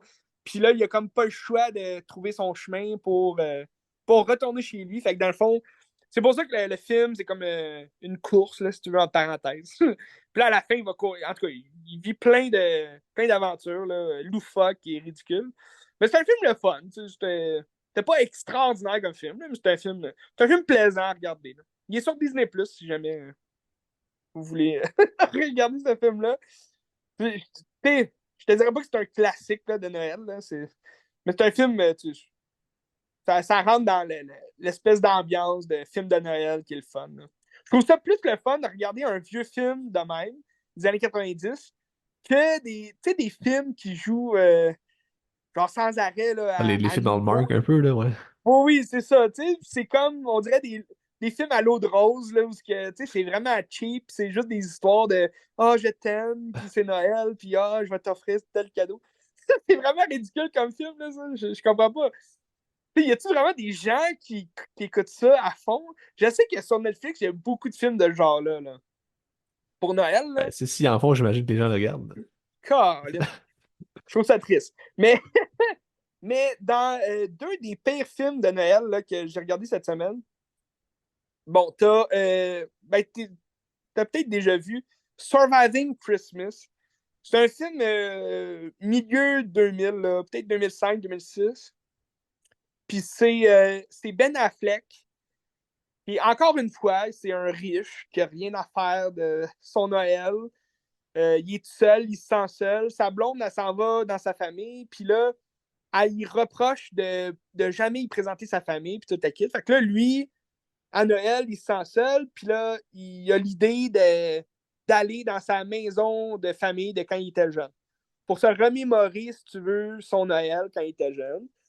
Fait que là, il s'en va dans cette maison-là, mais la famille qui habite là, c'est James Gandolfini, qui, qui est avec sa famille, avec sa femme.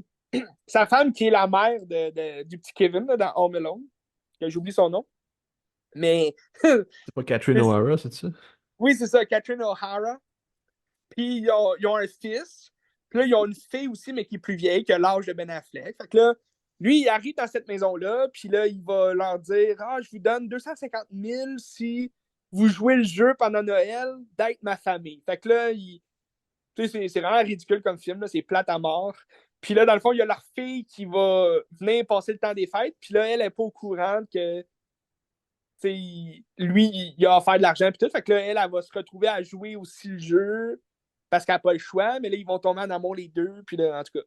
Mais tu sais, Ben Affleck il est complètement ridicule dans ce film-là. Puis, c'est des blagues vraiment plates. Puis c'est pas drôle pantoute. Là. Vraiment un film désastreux que je pense pas que c'est connu non plus. Là. Mais Puis, j'ai vu que c'est le même réalisateur que les Trolls. ah, tu vrai? Ouais. Ah, les trolls, incroyables. Puis, les Trolls 2, d'ailleurs, que j'ai vu au Cinéparc, c'était vraiment pourri. Puis on va revenir pour le Cinéparc, là, je vais te parler du Cinéparc tantôt. Puis un autre film de Noël que je trouve vraiment. Ben, tu sais, c'est un film plus récent, ça, là, c'est The Night Before. The Avec Night Seth Before. Rogen, c'est ça? Seth Rogen, Joseph Gordon-Levitt, puis t'as aussi Chris Mackie, Anthony Mackie, qui joue, bon, trois bons amis d'enfance. Puis depuis que les parents de Joseph Gordon-Levitt se sont tués un Noël, ben là, ils ont toujours l'espèce de. Ils ont toujours le classique Noël où ils vont passer le réveillon puis Noël ensemble, puis là, ils font tous les mêmes coups à chaque année, puis les mêmes affaires. Là. Ils s'en vont dans le même karaoké, ils s'en vont dans la même boutique, foutent la chiasse, puis le kit. Puis là, ils fument du pot, toute la kit. Fait que, c'est comme leur dernière, si tu veux, veille de Noël qui passe ensemble, parce que là, t'as Seth Rogen qui va avoir un enfant, t'as Anthony Mackie qui est un grand joueur de football, que là, il devient populaire, fait que c'est plus pareil. Puis là, t'as le Joseph Gordon-Levitt qui repense à qu'est-ce qu'il pourrait faire de sa vie. Puis, il a toujours été un enfant éternel, toute l'équipe. Mais le film, je trouve que c'est une comédie vraiment ordinaire, là, qui a pas. C'est un peu les mêmes blagues qu'on a déjà vues dans tous les films de Seth Rogen. Mais tu sais, Pas un ça a grand l'air fan. un peu de The World's End, mais en pas bon, là, tu sais. Oui, ben oui, un peu, tu sais. Puis ben, moins l'espèce de fantasy là, de World's End. Ouais. Mais c'est ça. Dans le fond, ce qui est intéressant dans ce film-là, c'est qu'ils ont fait un espèce de Scrooge, mais comme pour les trois boys, là. Fait que chacun va vivre comme une expérience avec un des fantômes. T'as Seth Rogen, que ça va être le fantôme du futur, vu qu'il va avoir un enfant. T'as Anthony Mackie, que lui, ça va être le fantôme du présent, vu qu'il commence à devenir populaire, vu que c'est un joueur de football. Puis t'as Joseph Gordon-Levitt, que lui, ça va être le fantôme du passé, pour remanier le passé et toute la kit. Puis à chaque fois qu'ils voient un fantôme, c'est Michael Shannon qui leur vend de la drogue. Puis là, ils vont prendre une drogue qui va leur faire. Fait que ça, je trouve ça drôle, là, parce que Michael Shannon, il a comme la gueule de l'emploi, là, de l'espèce de hippie qui vend de la drogue et tout. Mais sinon, le film, le gros but, dans le fond du film, c'est que là, ils veulent aller au party Casse-Noisette, que c'est le plus gros party undercover, genre de New York. Puis là, ils ont des billets, fait que là, ils veulent s'y rendre. Puis là, pour s'y rendre, il faut qu'il y ait du pot, puis tout le kit, en tout cas. C'est vraiment niaiseux comme film. mais ça fait un job, tu sais. Ça fait un job. Mais ça bat quand même pas les gros classiques, tu sais, comme je disais, tu sais, The Grinch. Tu sais, t'as plein de classiques du genre, puis Die Hard. Die Hard, qui est un film de Noël. Ah, d'ailleurs, c'est Absolument. ça. C'est un père aussi absent, qui va sauver Noël parce qu'il va sauver les gens. Non, mais c'est ça. Fait que de Scrooge aussi avec Bill Murray, je sais pas si tu as déjà vu. Ouais. Très bon, ça aussi. Scrooge, ben, c'est une histoire classique aussi, tu sais. T'as t'as Life is Beautiful, que j'ai. La vie est T'as belle, vu? le film, c'est la Deuxième Guerre mondiale, là. Oui, c'est ça. Non, non, non, pas la Deuxième Guerre mondiale. C'est La vie est belle. C'est un film de Noël, genre en noir et blanc. Je l'ai déjà vu deux, trois fois, mais là, j'ai tapé cette année. Là, il joue le 25 décembre. Je vais le réécouter. Parce que ça fait un bout, puis il me semble que c'était un bon film, ça. Ok. C'est un film de Noël, là, sur un homme, justement, qui a une famille, tout le mais il faudrait que je le revoie. Là, ça fait un bout que je l'ai pas vu. Mais c'est un classique aussi du temps des fêtes, là, tu sais. Mais t'as aussi La vie est belle sur la Deuxième Guerre mondiale, qui est le fun aussi, là. Mais tu veux que je finisse mon petit bloc de Noël? J'ai deux autres films à jaser. Ouais, vas-y. Moi, je me rappelle Joyeux Noël, le film tu sais, de guerre, où est-ce que c'était comme la trêve de Noël entre la Première Guerre mondiale, Deuxième Guerre, je me rappelle plus. C'était comme les deux ennemis qui prenaient une trêve pour manger ensemble le jour de Noël. C'était quand même beau. Mon Dieu, j'ai J'avais vu jamais ça. vu ce film-là. J'ai vu ça comme en soirée 5, je pense, à C'est vrai? l'école. Ouais, ouais. C'est la morale de l'histoire, faites l'amour et non la guerre. Ouais. Ah, c'est hot. Ben, moi, j'ai regardé, mais bon, ça faisait un bout que je l'avais pas vu, mais c'est encore une fois sur un père absent, OK? Mais cette fois-là, c'est Robin Williams. Robin Williams, qui est un de mes acteurs favoris de tous les temps. Puis, il joue Peter Pan dans Hook. OK? Hook, je sais pas si tu l'as déjà vu. Ben, j'ai vu des bouts, j'ai pas vu au complet, mais c'est pas un film que OK. Spielberg a renié, ça, Hook. J'ai pas vu Ben, ça quelque part. peut-être, mais c'est Spielberg qui tourne ce film-là. C'est un film quand même long. Tu sais, pour un film comme familial, là, pour enfants, c'est un film, il dure un bon 2h30, là. Si c'est pas 2h45, là, mais il est quand même très long comme film. Puis, dans le fond, ben, c'est Robin Williams qui joue un Peter Pan, mais un vieux Peter Pan, qui est rendu dans la quarantaine, là, tu sais, il a deux enfants avec sa femme qui aime, puis tout. Puis là, au début, tu t'en rends pas compte là, que c'est lui Peter Pan, mais là, tu vas le savoir. Là, c'est un film, tu sais, ça aussi, là, 97, genre, 80, non, 90, 91. 88, genre, c'est pas ça? Non, non, c'est dans les années 90, mais au début, là, comme 91, Ah, 92, 91, t'as raison. 91. Puis, c'est c'est ça. Fait que, dans le fond, l'intro du film est quand même long. Tu sais, là, tu découvres que, justement, c'est un père absent, il est tout le temps à job, puis il est jamais là pour les games de baseball de son fils, toute la kid. Fait que là, ils s'en vont à Londres pour Noël. Puis, ils s'en vont, dans le fond, chez la grand-mère des petits, qui est Wendy. Fait que là, c'est une Maggie Smith là, qui ont vieilli quand même dans le film, parce qu'elle paraît plus vieille que, que euh, Miss McGonagall, Ouais. professeur McGonagall. Puis,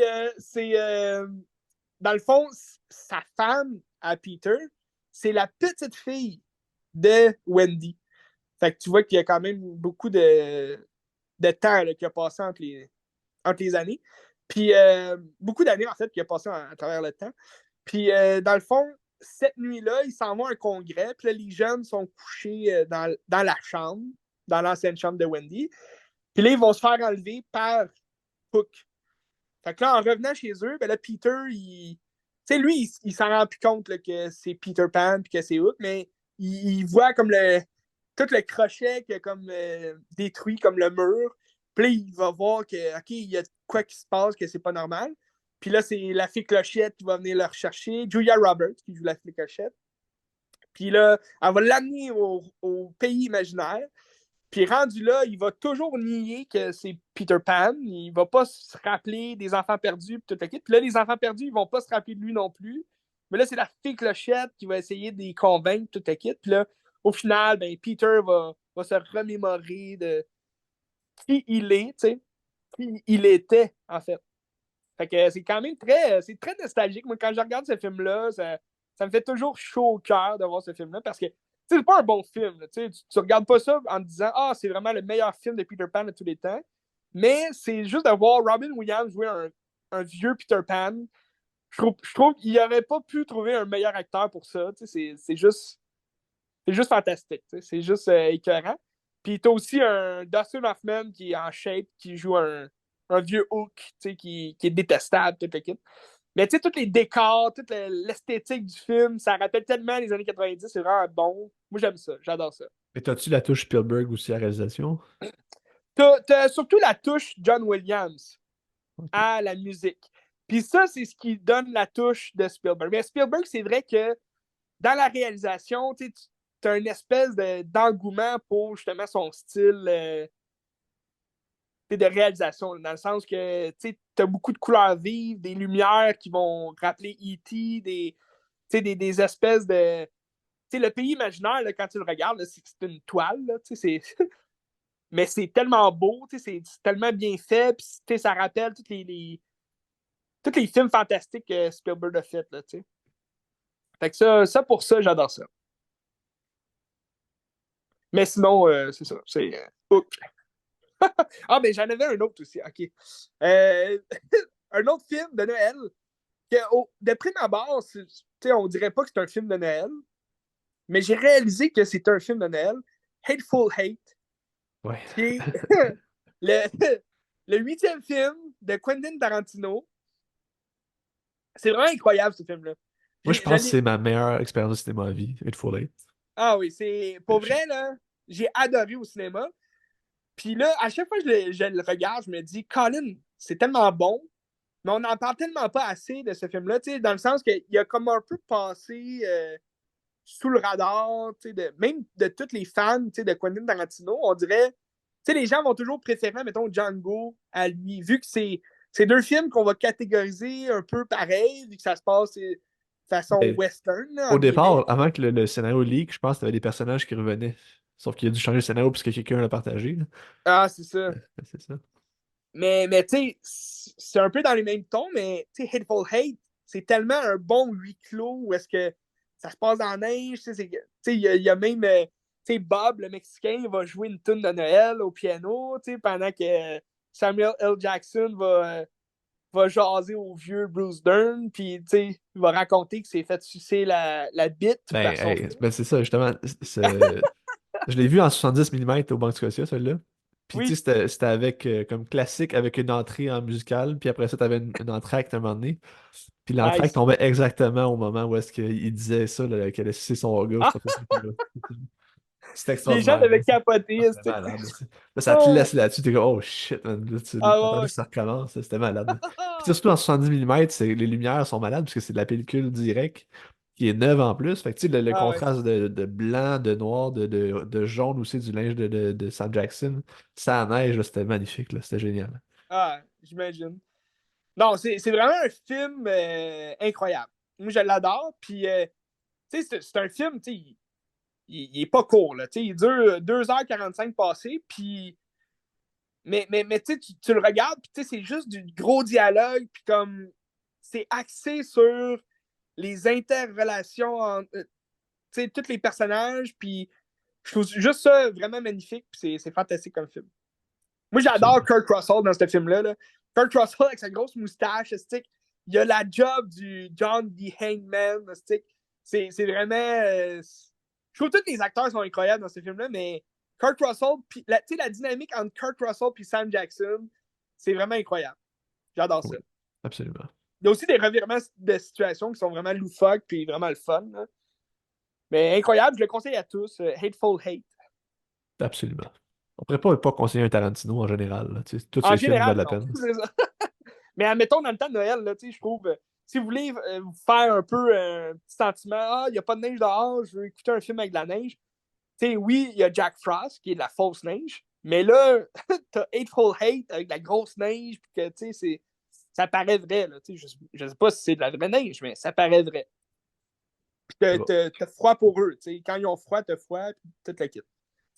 Mais c'est aussi une ambiance chaleureuse, ils sont comme dans un petit saloon, il y a un petit feu, toute la kit, puis là, ils mangent du ragoût, puis t'as comme toute l'ambiance chaleureuse de Noël, mais ça reste un film violent, puis ça reste un film de Tarantino, là.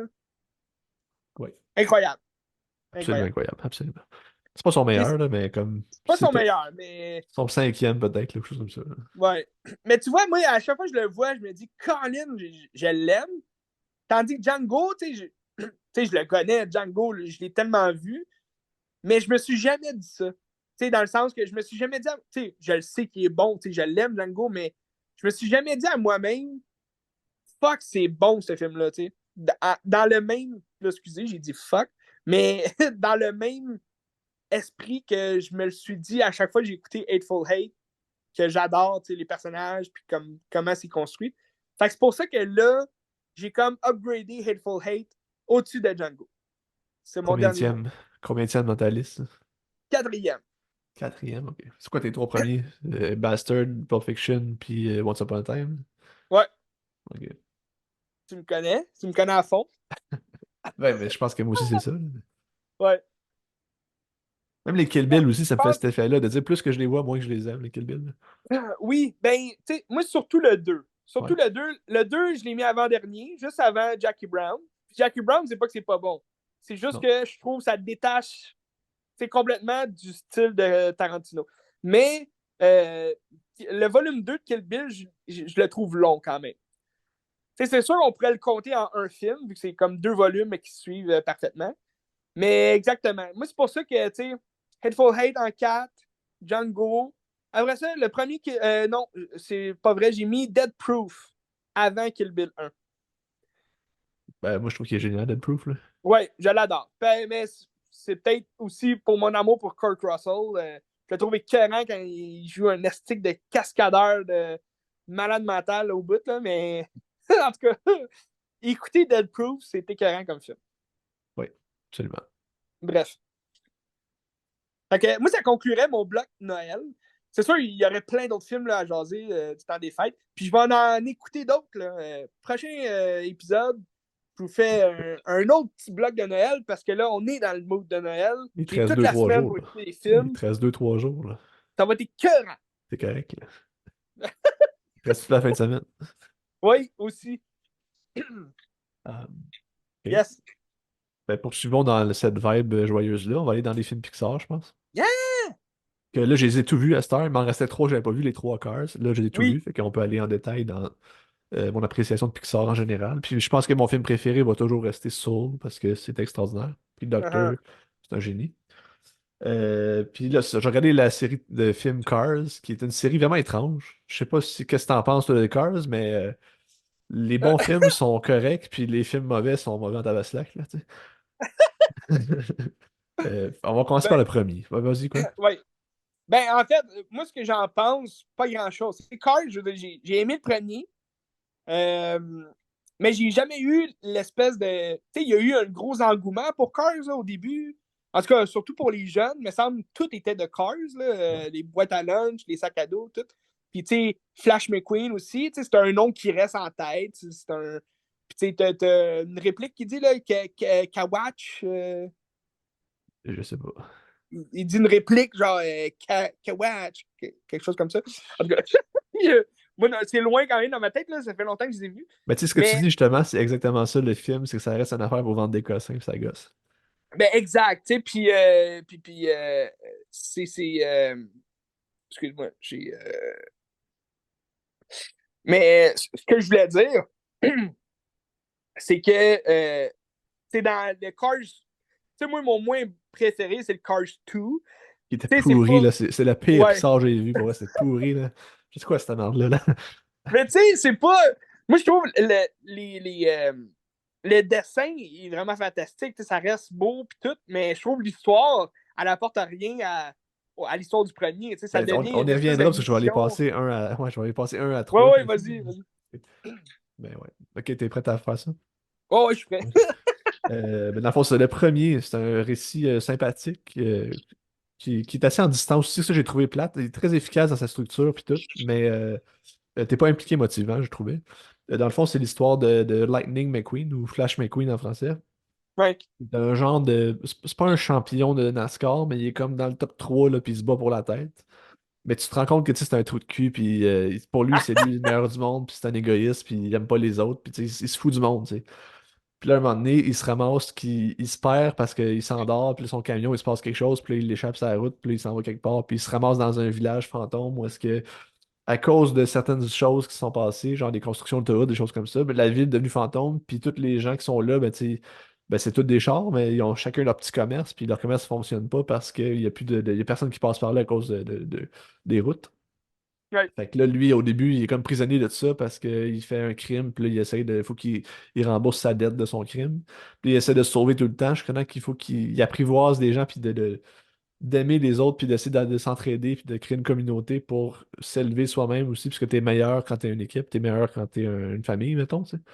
Hmm. Puis ben, c'est un peu ça qui va se passer. C'est qu'au fur et à mesure, ben, il va apprendre à travailler avec les autres, puis à reconstruire la ville, puis redonner, comme redorer, puis profiter de son prestige un peu d'athlète professionnel puis de star pour comme amener du positif à ses amis puis à une ville qui en a besoin puis tout ça, tu sais. Fait que c'est de ça que je parlais aussi quand je parlais d'efficacité de la structure, c'est que ben, on trouve souvent ça chez Pixar, c'est toujours comme des exemples de structure à suivre parce que c'est des génies. Mais Ouais. dans le fond, dans Cars, c'est le personnage qui veut devenir champion, mais il a une faiblesse, puis pour atteindre son but son désir d'être champion, ben, il doit régler sa faiblesse. Tu sais. Puis ça, son besoin, c'est de régler cette faiblesse-là qui va changer peut-être le cours de son désir à la fin. J'en dis pas Hmm. plus. Mais justement par rapport à ça, je trouvais que la révélation qui va faire le changement chez le personnage à la fin n'est pas assez forte pour qu'on ait comme ça nous fasse vibrer en dedans, comme certains autres films de Pixar le font si bien. Tu sais. Ouais. Fait que c'est ça. Ensuite, je sais pas ce qui s'est passé avec John Lasseter pour qu'il fasse Cars 2. Il y a quelque chose qui est tombé sur la tête, je sais pas. On change de registre complètement. Tu sais, au début, c'était un film sportif. Là, le 2 on s'amène dans un film d'espion James Bond Oui. qui aurait pu être intéressant, mais sauf que dans la suite Ben, de ce qu'il c'est. avait déjà établi, ça avait juste fuck all le rapport. Puis je suis comme, c'est quoi cette merde-là? Mais, Tu sais, genre, mais ça, on suit plus le Mathieu, je sais pas comme ça. matter, ouais, l'espèce de dépanneuse, là. Ouais, son ami un peu imbécile, là, tu sais, Oui. c'est justement lui qui est un imbécile, mais il faut il apprenne aussi à se révéler comme qu'il est, puis de profiter ben, pas de son imbécilité, mais je sais pas comment dire ça, c'est un être candide, là, tu sais, je sais pas. Ouais. Mais ça reste que, tu sais, même le 2 tu sais, c'est le moins aimé, là, je pense, des trois Cars, là. C'est pas. C'est le pire des Pixar. C'est Ouais, pire c'est que Good Dinosaur, à mon avis. Ah Pourtant, oui, Good ah Dinosaur, il y bon. avait des Je belles pense, affaires dedans, je trouve. je pense The Good Dinosaur puis Lightyear, ça reste les pires. Ah non, moi je l'ai mis après ça. Les trois pires, c'est ça que t'as dit, là, mais Colin. c'est mon pire, pour vrai. Là. Je trouvais ça épouvantable. Le scénario est pas bon, c'est pas intéressant. Ça reste une histoire d'espion très très banale, dans Ouais. le fond, parce que lui, c'est J'ai un. j'ai jamais pu. Ben, je pense que je l'ai vu juste 2 fois, mais tu sais, j'ai jamais pu le regarder en ayant du plaisir. Tu sais. Je le regardais, puis j'étais comme juste, pourquoi je regarde ça? Puis je me posais la question, tu sais, pourquoi je regarde ça? Tandis que tu regardes des Pixar d'habitude, tu regardes ça, puis t'es comme, waouh, C'est ok, c'est magique, il y a vraiment une bon. magie, vraiment, Ben oui, vraiment, tu sais, vraiment. c'est ça. Ouais. Mais j'avais le même sentiment, mettons, que justement Good Dinosaur, Lightyear. Ben, Lightyear, c'était plus de la frustration que j'avais là en dedans de moi. Mais sinon, tu sais, Onward aussi, tu sais, tu Ouais. regardes ce film-là, puis tu te demandais, me semble, je m'emmerde, tu sais, me semble, pourquoi je continue de regarder ce film-là quand je pourrais juste cliquer sur le bouton off, puis comme fermer ça, puis that's it. Mais tu sais, au moins Good Dinosaur, il avait quand même des scènes assez fortes. Tu sais, la scène où est-ce qu'il va comme dessiner ses parents en terre, je sais pas trop, là, puis ils font des Je m'en cercles, là, puis rappelle pas. c'est une Je vais belle être franc scène, avec là. toi. C'est une Je m'en belle scène, rappelle pas. pareil, tu sais. Même si Faudrait l'ensemble que n'est je le pas regarde à génial. nouveau, là. J'ai juste vu une fois, mais en tout cas. Je m'emmerdais quand même. Fait que je me disais, ah, je sais pas si ça me tente de le regarder encore, là.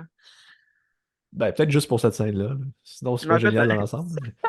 Mais c'est ça, Cars 2, dans le fond, c'est que tu suis plus Flash McQueen. Il est dans le décor parce qu'il est rendu comme une star de la course internationale. Fait que lui, il s'en va faire des Ouais. courses à Tokyo, à Paris, puis à Londres.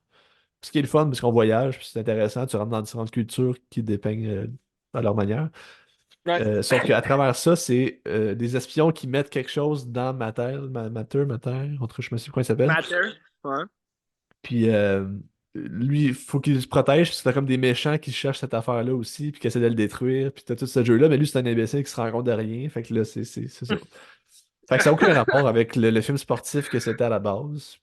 Puis après ça, le troisième, ils ont été complètement ailleurs, avec raison, parce que ça n'a pas de sens de faire un film de même. Mhm. Le troisième, en fait, qui était pas si mal, j'ai quand même aimé, au même niveau que Ouais. Cars. Tu sais, c'était un film Ben, c'est dans ça, la moi aussi. moyenne. Tu sais. Ouais, moi aussi, ben, on dirait que quand c'est sorti, l'engouement de Cars n'existait plus déjà, là. Peut-être parce que le deuxième, justement, était tellement mis à part que, on a comme oublié le premier Cars. Mais il me semble, dans mon souvenir, puisque le troisième, quoi, il est sorti en 2016, 2017. Je sais C'est pas. quand même récent, mais on dirait que quand c'est sorti tellement longtemps après le premier que l'engouement était plus là. Je sais pas comment Ouais. tu te senti, là. C'est sûr que Ben, tu t'es l'engouement, je écouté sais tout. pas, je les ai vus cette semaine. Ouais. Mais oui, le troisième, je dirais, on dirait il revenait à la source du premier. Fait que, Ben, ça on restait revient comme. d'abord avec Flash McQueen, qui est rendu Exact. central aussi, qui revient. Puis on a une histoire qui rappelle Rocky aussi, où est-ce que c'est un vieux Oui, Flash McQueen qui doit apprendre à comme. Tu sais, il est vieux, puis il est plus à jour dans ses technologies. Puis là, il essaie de se mettre à jour par rapport à ses adversaires qui sont plus jeunes, puis qui sont plus performants. Mais il faut qu'il apprenne comme passer le flambeau puis devenir comme le mentor. exact. Tu sais, C'est ça. C'était beau, une belle histoire puis tout, c'était efficace. Mais encore là, c'est pas une histoire qui me fait vibrer. Tu sais. C'était correct, tu sais, c'était correct. Ouais. Je Mais je pense pense dans que ma liste, il est c'est. 18e dans ma liste des Pixar, tu sais, sur Ouais. 27. Mais tu sais, je pense que c'est peut-être aussi le concept de voiture. Moi, en tout cas, le concept de voiture qui parle, je trouve ça un peu ridicule. Tu sais, dans le sens que oui, c'est Pixar, tout peut arriver. Tu sais, je veux dire, tout peut être fantastique puis magique. Mais on dirait que ça vient moins me chercher là, quand tu parles de voiture qui parle. Puis il me semble, je sais pas, je l'ai jamais vu, là, mais t'as Disney, après ça, qui ont fait, c'est pas Planes, des ouais. Pixar, mais ils ont Non, fait c'est un dîner, Planes. ouais. Mais je pense que c'est le même Puis, univers pareil. ouais, ouais, c'est le même univers, je pense, mais tu sais, j'ai jamais regardé ça, mais tu sais, là, c'est des avions qui parlent, c'est comme, on dirait que tu frôles plus le film pour bébé, là, tu sais, comme, C'est comme qui serait Thomas, le moins train, là, tu intéressant. t'en rappelles-tu du train qui parle? Oui, oui, c'est ça, tu sais. On écoutait ça quand on avait 5 ans, là, tu sais, mais oui. Mais Tu aussi, sais, je trouve que ça parle beaucoup de la culture américaine, tu sais, des chars qui parlent, de la culture du char, que, mettons, ouais, les autres Pixar étaient peut-être plus universels, là, en général. ouais, non, c'est vrai. Ouais. Ben, je trouve ça de moche, là. Je dis pas ça, je suis pas pour Ouais. vanter la culture américaine. Non, mais c'est sûr, mais tu sais, en plus, c'est des voitures de sport. Tu sais, c'est des courses de voitures, tu sais, C'est des NASCAR. NASCAR. NASCAR, c'est comme le redneck américain. C'est J'aime quand même ça. ça, NASCAR. Là. Je veux pas chier sur NASCAR. J'ai quand même du J'adore plaisir. NASCAR. Mais tu sais, j'adore les NASCAR quand ça explose. Tu sais, je regarderai pas la NASCAR de faire les 80 tours. Là. Tant qu'à ça, la Formule 1, je préfère. Ah, mais je Mais pense que un des points ouais. forts aussi de la série, c'est le personnage de Paul Newman, là, qui est Hornet, Oui, c'est pas trop, là, qui est comme le mentor à base, qui est un peu oui, oui, aigri, tout, puis le t'essaies de vieux de la comprendre. Là. vieille. Là. Ouais, c'est Lui, il est vrai. le fun. C'est ça, je pense que c'est le point fort de tout. Puis c'est ça qui est le cœur aussi de ce récit-là. C'est vrai. Hmm. Ouais. Fait qu'en tout cas, Fantastique. Ben écoute, vas-y. je peux continuer avec Pixar. J'ai regardé 2 Pixar cette semaine. As-tu regardé le Inside Out qui joue à la télé ou tu l'as regardé par hasard, puis tu savais pas qu'il jouait à la télé? Non, non, je l'ai vu à la télé. Ok. Parce que je changeais de chaîne, puis là, je voyais, OK, Inside Out joue à la télé. Puis Inside Out, je l'avais vu 2 fois, dont une fois au cinéparc. Tu sais, je te disais que j'allais te reparler de cinéparc. Là. Oui. C'est parce que j'ai vu Inside Out au cinéma, première fois. J'avais pas plus aimé que ça. Tu sais, j'avais aimé, là, c'était le fun, puis tout. Puis là, je l'avais revu tu sais, à une ou 2 semaines d'intervalle. Je l'avais vu au cinéparc. Parce qu'au cinéparc, j'adore le cinéparc, OK? Comprends-moi, Benz. J'adore le cinéparc. Mais, comme tu le sais sûrement, le cinéparc, il y a 2 écrans. Puis, ben, la plupart des cinéparcs, là, ils ont 2 écrans. Puis, t'as 2 films qui jouent. Mais, tu sais, t'as comme pas le choix d'écouter le premier film là, pour écouter le deuxième. Puis moi, bon, ça donne souvent que, admettons, soit que le premier film, je les ai déjà vus les deux, ou bien, tu sais, c'est 2 films qui m'intéressent pas, mais j'y vais pour le deuxième film, tu sais. Fait que là, j'étais au cinéparc à cette époque-là, puis les 2 premiers films, bon, je les avais déjà vus, mais là, je suis resté devant l'écran où ce que Inside Out jouait. Puis là, je l'ai réécouté, mais tu sais, je venais de le voir, là. Fait que. Puis c'était pas un film qui m'avait comme. T'es tellement genre ému que ça me tentait de le revoir direct. Là, fait que on dirait que l'effet de l'avoir vu 2 fois en peu de temps, ça m'a comme empêché d'apprécier encore plus le film. Je sais pas si tu comprends ce que je veux dire. Là. Ouais. Parce que C'est tu sais, je sais que tu l'aimes 47, là. beaucoup ce film. Mais oui, c'est ça. Parce que j'aime beaucoup les thèmes du film. Mais là, en le réécoutant, là, ça fait quand même, tu sais, Inside Out, c'est quoi, 2016? Ouais. 2015? Tu sais, ça fait quand même un moment, là. Puis là, j'ai réécouté, ça jouait à la télé. Je l'ai réécouté, puis tu sais, j'ai plus apprécié mon visionnement. Mais ça reste que, je dirais pas que c'est comme mon préféré de Pixar, puis que, tu sais, il y en a beaucoup avant Inside Out que j'ai aimé. Mais j'aime le thème, j'aime l'idée d'aller dans le jeu émotionnel aussi d'une petite fille. C'est juste que je trouve ça vraiment trop depressed pour un film de jeunes. Tu sais, dans le sens que Pixar, ça a toujours frôlé justement l'espèce de la nostalgie, mais aussi le drame, là, le drame familial, le drame. C'est dramatique là, en général, les Pixar, mais ça reste qu'il y a toujours une petite lanterne qui te fait dire Hey, c'est un film pour enfants, puis c'est joyeux pareil.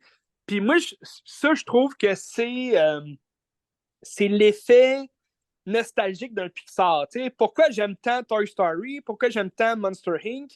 C'est que oui, il y a une petite goutte de drame là-dedans, là, mais c'est aussi le fait que c'est de l'amitié, c'est comme l'amour qui s'empare de nous aussi en regardant ce film-là. C'est comme la joie de vivre un peu qu'on écoute un Pixar. Tandis qu'Inside Out, je trouve que c'est que oui, à la fin, ça va être joyeux, ça va être écœurant, elle apprend à gérer ses émotions, mais ça reste que je trouve ça lourd tout au long du film, là. Surtout le moment où elle rencontre l'ami imaginaire, là, que finalement il va comme mourir, mais Ouais.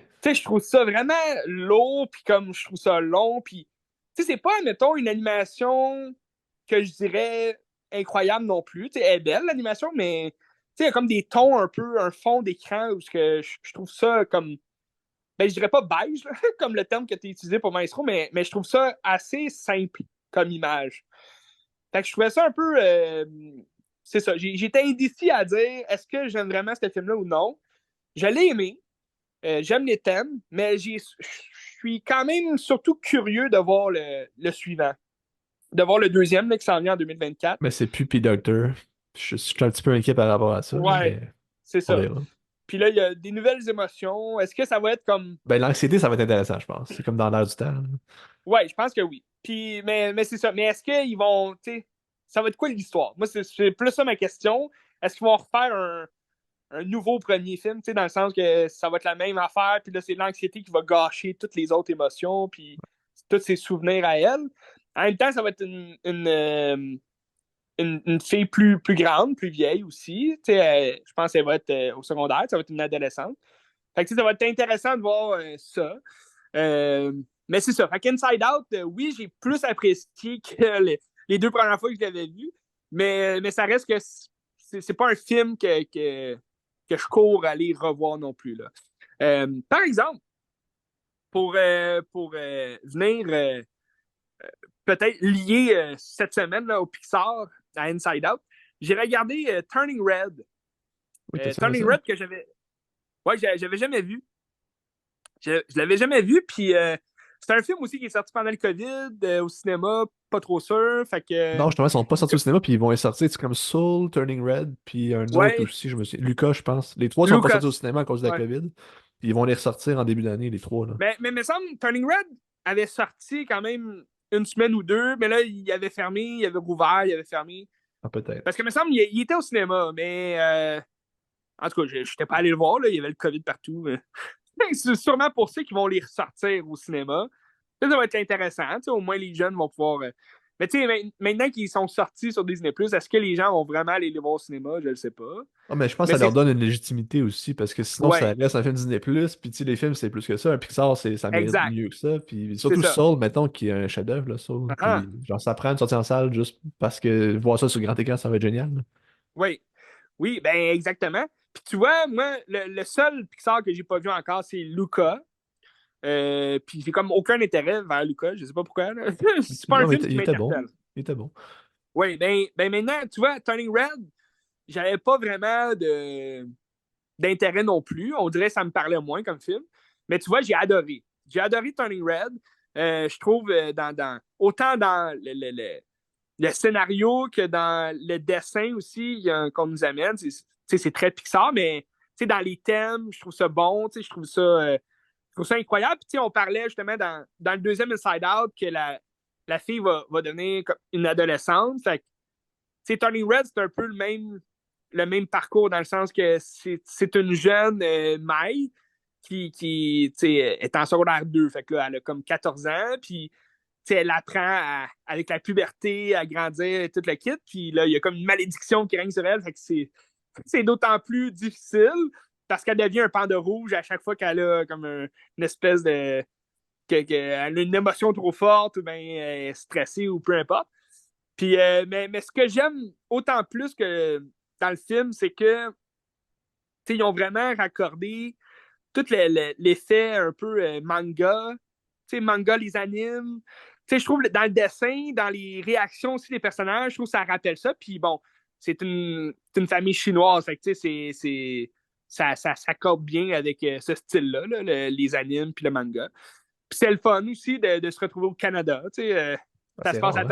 Toronto. Ouais, c'est rare. Puis c'est le fun parce que tu vois des affaires que, OK, ça me rappelle proche de chez nous quand même. Le stade des Puis, Blue Jays. exact. Puis ce que j'aime aussi, c'est que ça se passe en 2002. Déjà au début du film, je me dis, OK, ça se passe dans les années 90 ou 2000.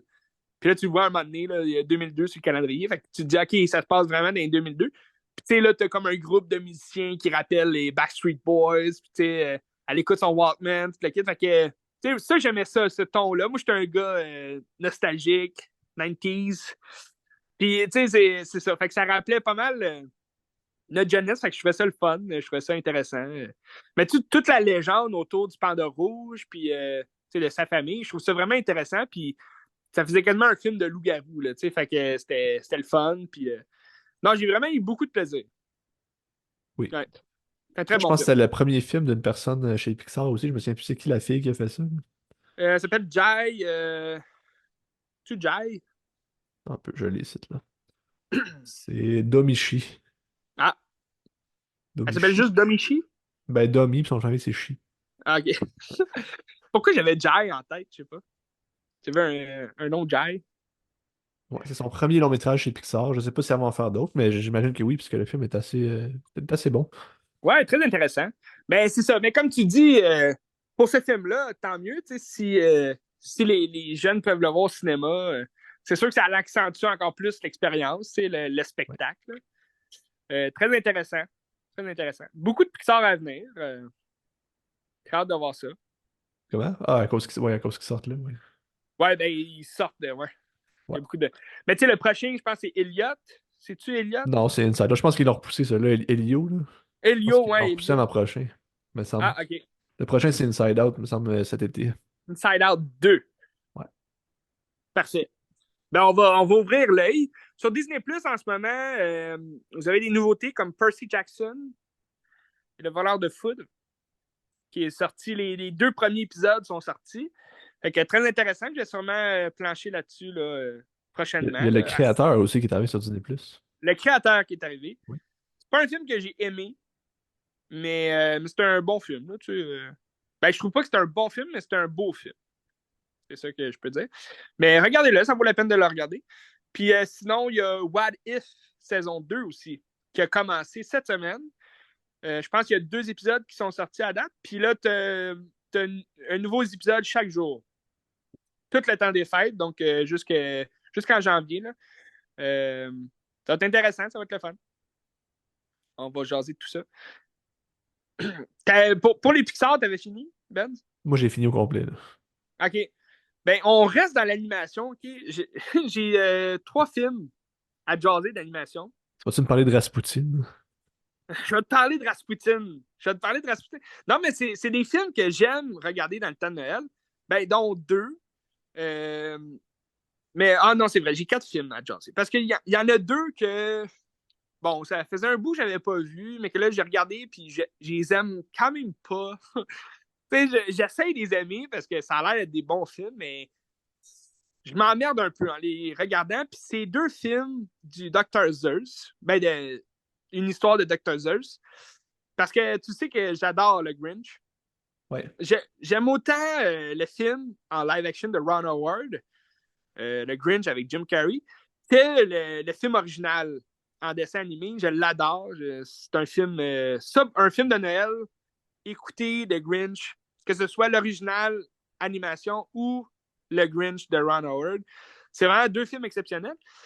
Puis il y a un Grinch que je déteste, puis c'est le Grinch de Illumination qui ont fait, c'est quelle année? 2017, comme 2018. Puis ça s'appelle The Grinch. Puis je trouve ça vraiment plate comme film. J'ai comme aucun plaisir à regarder ça. Je sais que ça a quand même fait jaser, là. Ça a quand même eu un certain succès là, quand c'est sorti, mais je sais pas, on dirait que la vibe du Grinch est pas là. Puis tu sais, c'est plus la vibe de Illumination. Tu sais, je reconnais un peu plus Despicable Me dans ce film-là, plutôt que The Grinch. Fait que je trouve ça dommage. On dirait qu'ils ont juste mis un bonhomme vert, puis du poil partout, puis des choux tout partout. Mais on dirait que je ressens pas la vibe du Grinch, fait que je trouve ça dommage. Puis c'est un peu le même concept aussi avec le Lorax. Je sais pas si tu as déjà écouté ce film-là. Bon. C'est une C'est autre Dr. histoire Seuss de. aussi. Ouais, c'est Dr. Ok. Seuss, puis. Excuse, j'ai dit Dr. Seuss. Dr. Seuss.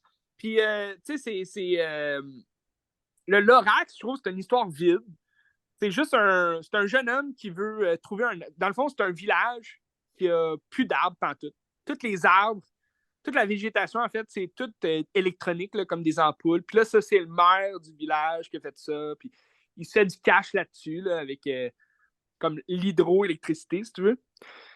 Puis là, c'est un jeune qui est comme amoureux d'une fille, puis là, elle a peint des arbres, puis là, elle dit « Ah, ça s'appelle des arbres, j'aimerais ça en avoir un, c'est mon rêve, tout. » Fait que là, lui, pour l'impressionner, ben, là, il s'en va à la recherche d'un arbre, puis là, il se retrouve à des kilomètres de chez eux, puis en dehors du village, là.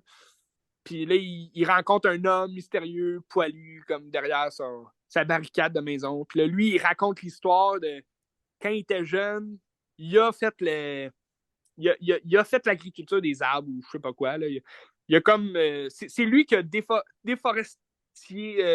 de la déforestation de tout ce champ-là qui est vide à cette heure, là, qui est un désert. Puis c'était une espèce de forêt où ce que le Lorax était là avec ses amis, les ours, tout le kit. Puis... Mais tu sais, je trouve ça enfantin comme film. Je trouve ça vide parce qu'il y a comme pas d'émotion. Ça chante, mais c'est comme du chant un peu hip-hop, là, un peu bizarre. Ben, Puis c'est Illumination aussi qui fait ça, là. oui, c'est aussi Elimination. Mais c'est ça. J'ai comme pas eu de. J'adore Despicable Me, mais on dirait qu'il n'y a aucun film Elimination qui rehausse, admettons, Pixar ou DreamWorks ou tu sais. Ben, tu On sais, dirait qu'ils regarde ont Mario essayé là, de aussi, là. Tu sortir sais, de. Mario, c'était beau, là, mais c'était plate en esti. Oui, c'est vrai, Mario, c'est ça, c'est le dernier qu'ils ont fait. Mais exact, tu sais, je me suis emmerdé dans Mario. Dans le sens que ce qui nous tenait en haleine dans Mario, c'est la nostalgie du jeu vidéo, que tu sais, là, ah oui, ça, on le voit dans tel jeu. Ah oui, je me rappelle dans Mario Party, Mario Kart, tu sais. C'était bon, ce film-là, pour justement les fans de jeux vidéo, mais comme film, je trouvais ça vide aussi, c'était plate. Hein. Il y a peut-être le moment avec les Kong, là, Ouais. Donkey Kong, puis ça c'était le fun. Puis là, il parle de faire aussi un film là, sur Kong. Fait que j'ai hâte de voir, mais en même temps, c'est ça. En général, les films d'Illumination, ça m'interpelle moins. Mais c'est beau, les dessins ils restent beaux, mais ça reste que c'est pas Pixar, là, tu sais. Non. Fait que c'est décevant un peu pour ces deux films-là. Mais sinon, tu regardes un film de Noël qui est vraiment le fun puis beau aussi, c'est The Polar Express. Oui. Boreal Express, tu l'as déjà vu? Je l'ai jamais vu, non. Mais ça, c'est une Ok. animation particulière, hein. C'est-tu ça comme, tu sais, le film de Linklater où est-ce que c'était de l'animation, mais c'était comme il filmait en prise réelle, puis Ouais. il animait par-dessus? C'est-tu la même chose, ça? Ouais, ben, toi, tu parles voyons, Scanner Scanner. Darkly? Ouais, Scanner Darkly. Ouais, Darkly. Oui, ben, c'est pas totalement la même chose, parce que c'est pas la même animation, mais c'est filmé en prise de vue réelle. Tu sais, dans The Polar Express, t'as Tom Hanks qui joue genre 6 différents personnages, là, je pense. Puis t'en as un qui ressemble vraiment à Tom Hanks, c'est le maître du train, là, si tu veux, celui qui s'occupe des jeunes. Mais tu vois, mettons, en backstage, là, parce que moi, j'ai lu en 4K, ce film-là. Puis t'as Tom Hanks qui tourne, tu sais, dans les special features. Il est vraiment habillé, là, comme un peu comme Gollum, là, tu sais, quoi déjà son nom? Andy Serkis. Andy Serkis qui joue Gollum ou ben Caesar, le singe dans Ah, La ben, genre, montée de la planète des avec singes. un genre de suit Exact. vert un peu, là. T'as un suit vert, puis ben un suit vert, ouais, un suit noir, mais avec des capteurs Ok. d'images partout sur toi. Puis c'est comme ça aussi qu'ils font Avatar puis toute l'équipe. Mais tu sais, là, Polar Express, c'est un film de 2004. Fait que c'est comme la première. Tu sais, c'est au début là, de ce style de prise d'image-là. Puis comme. Je ne sais pas à quel point. C'est quand même de la bonne définition là, au final, mais ça reste que tous les mouvements des personnages sont quand même au ralenti. Puis ça paraît comme un jeu vidéo. Là. Fait que The Polar Express, je te dirais que je l'aime ce film-là plus pour la nostalgie de ce qu'il m'apporte. Moi, je l'ai vu au cinéma, là, quand c'est sorti, mais la, la fois où j'ai vraiment capoté sur ce film-là, c'est que je l'ai vu au musée de cire de Madame Tussauds à New York. Puis c'était juste une des scènes là, du film où est-ce que le train dérape sur de la glace, puis là, il arrive comme au pôle Nord. Là. Mais dans le fond, je l'ai vu en 4D au cinéma.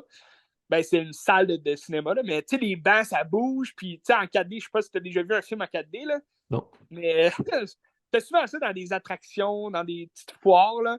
C'est comme une petite salle de cinéma où est-ce que ils mettent un petit court-métrage ou bien une scène d'un film, puis c'est une quinzaine de minutes, là. Pas plus, mais tu reçois du vent en face. Chaque banc derrière a comme des petits boyaux, là, fait que t'as comme du vent en face, t'as de l'eau dessus. le banc bouge, t'as des coups dans le dos, sur le cul, tout le kit. Puis, c'est vraiment incroyable comme expérience. C'est vraiment le fun. Puis là, le Polar Express, ben, je l'avais vu, c'est ça, à New York. Le train dérape, puis là, il glisse à la glace, puis là, t'as du vent, t'as de l'eau dans la face. Puis c'était vraiment une belle expérience. Mais ça reste que l'histoire du film, c'est magique quand même. Là. C'est un jeune homme qui croit plus en Noël. Il croit plus au Père Noël, en fait. Puis il y a une petite sœur que, elle y croit encore. Puis là, lui, il est comme méchant avec sa petite sœur. Il dit non, il n'existe plus. Puis tout le Puis là, la veille de Noël, ben, il est couché dans son lit, mais le train s'arrête devant chez eux.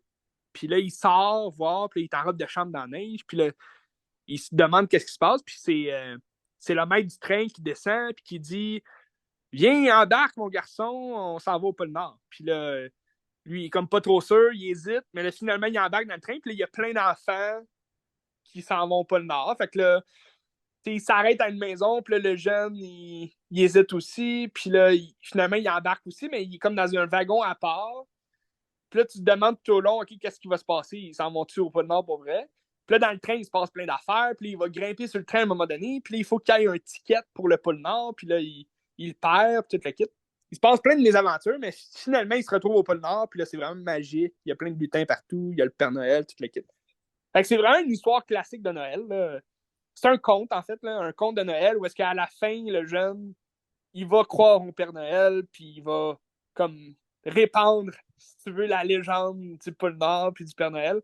Mais tout ce que tu peux entendre du conte classique du Père Noël avec le pôle Nord, les lutins qui font les cadeaux et tout le kit, ben ça se retrouve dans ce film-là. Fait que je trouve que c'est vraiment un film, un beau film de Noël qui répand la nostalgie justement de ces contes-là, qu'aujourd'hui, j'ai comme, ben, je sais pas pour toi, mais j'ai comme l'impression que les jeunes aujourd'hui, ils croient plus au Père Noël dans le sens que déjà plus jeunes, mettons à 6-7 ans, ils croiront plus au Père Noël. Puis, j'ai comme l'impression que la légende du Père Noël est en train de s'envoler.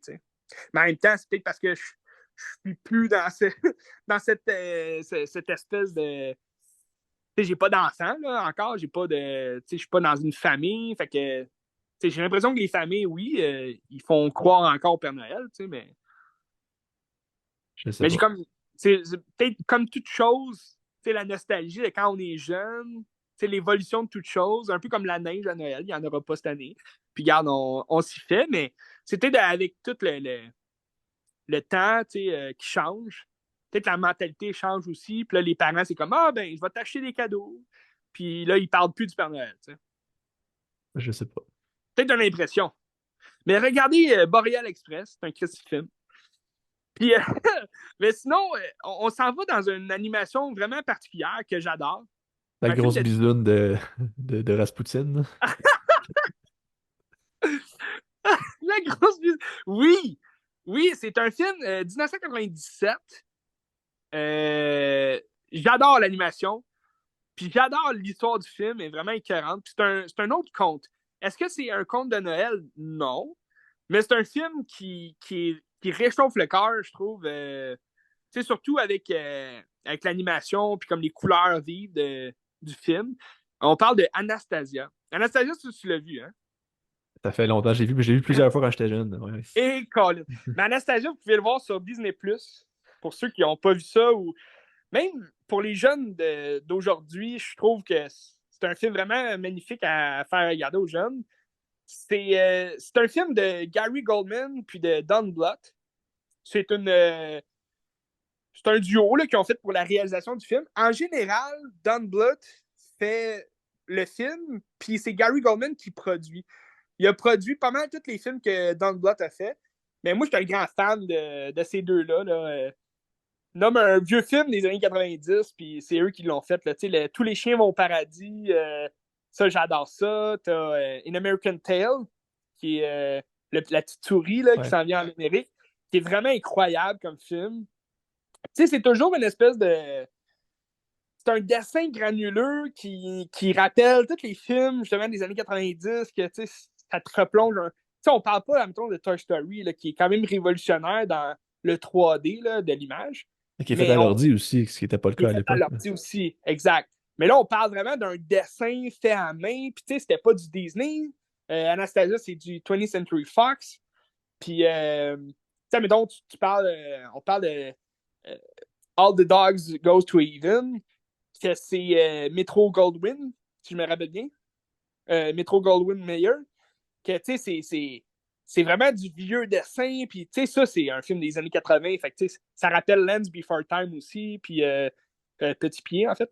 Puis, tous les films, justement, des années 80, qui sont vieux aussi, mais qui sont tellement beaux puis chaleureux quand tu regardes ça, là. Moi, j'adore ça. Puis, Anastasia, bon, c'est l'histoire de une jeune princesse qui, ben, c'est aussi un film d'histoire, tu sais, ça raconte ce qui s'est passé à la Russie pendant, je ne me trompe pas, pendant la Première Guerre mondiale. Ben, c'est la révolution bolchevique ou c'est un petit peu avant? Ben, c'est pendant, je pense. Tu sais, t'as comme une grosse révolution qui arrive, puis t'as Rasputin, qui est le méchant de l'histoire, vraiment affreux, que lui, il s'est comme fait un peu... ben, il s'est fait ridiculiser, si tu veux, par le roi, qui est le père d'Anastasia. Son père, c'est qui? C'est Nicolas II? Nicolas II. Il l'appelle pas Nicolas II, mais il l'appelle Nicolas. C'était le tsar de Russie. C'est le dernier tsar de Russie, Ouais, en fait. exact. Fait que lui, dans le fond, Rasputin, il veut se venger, fait qu'il tue toute sa famille à Anastasia, dans le fond, pour se venger de Nicolas II.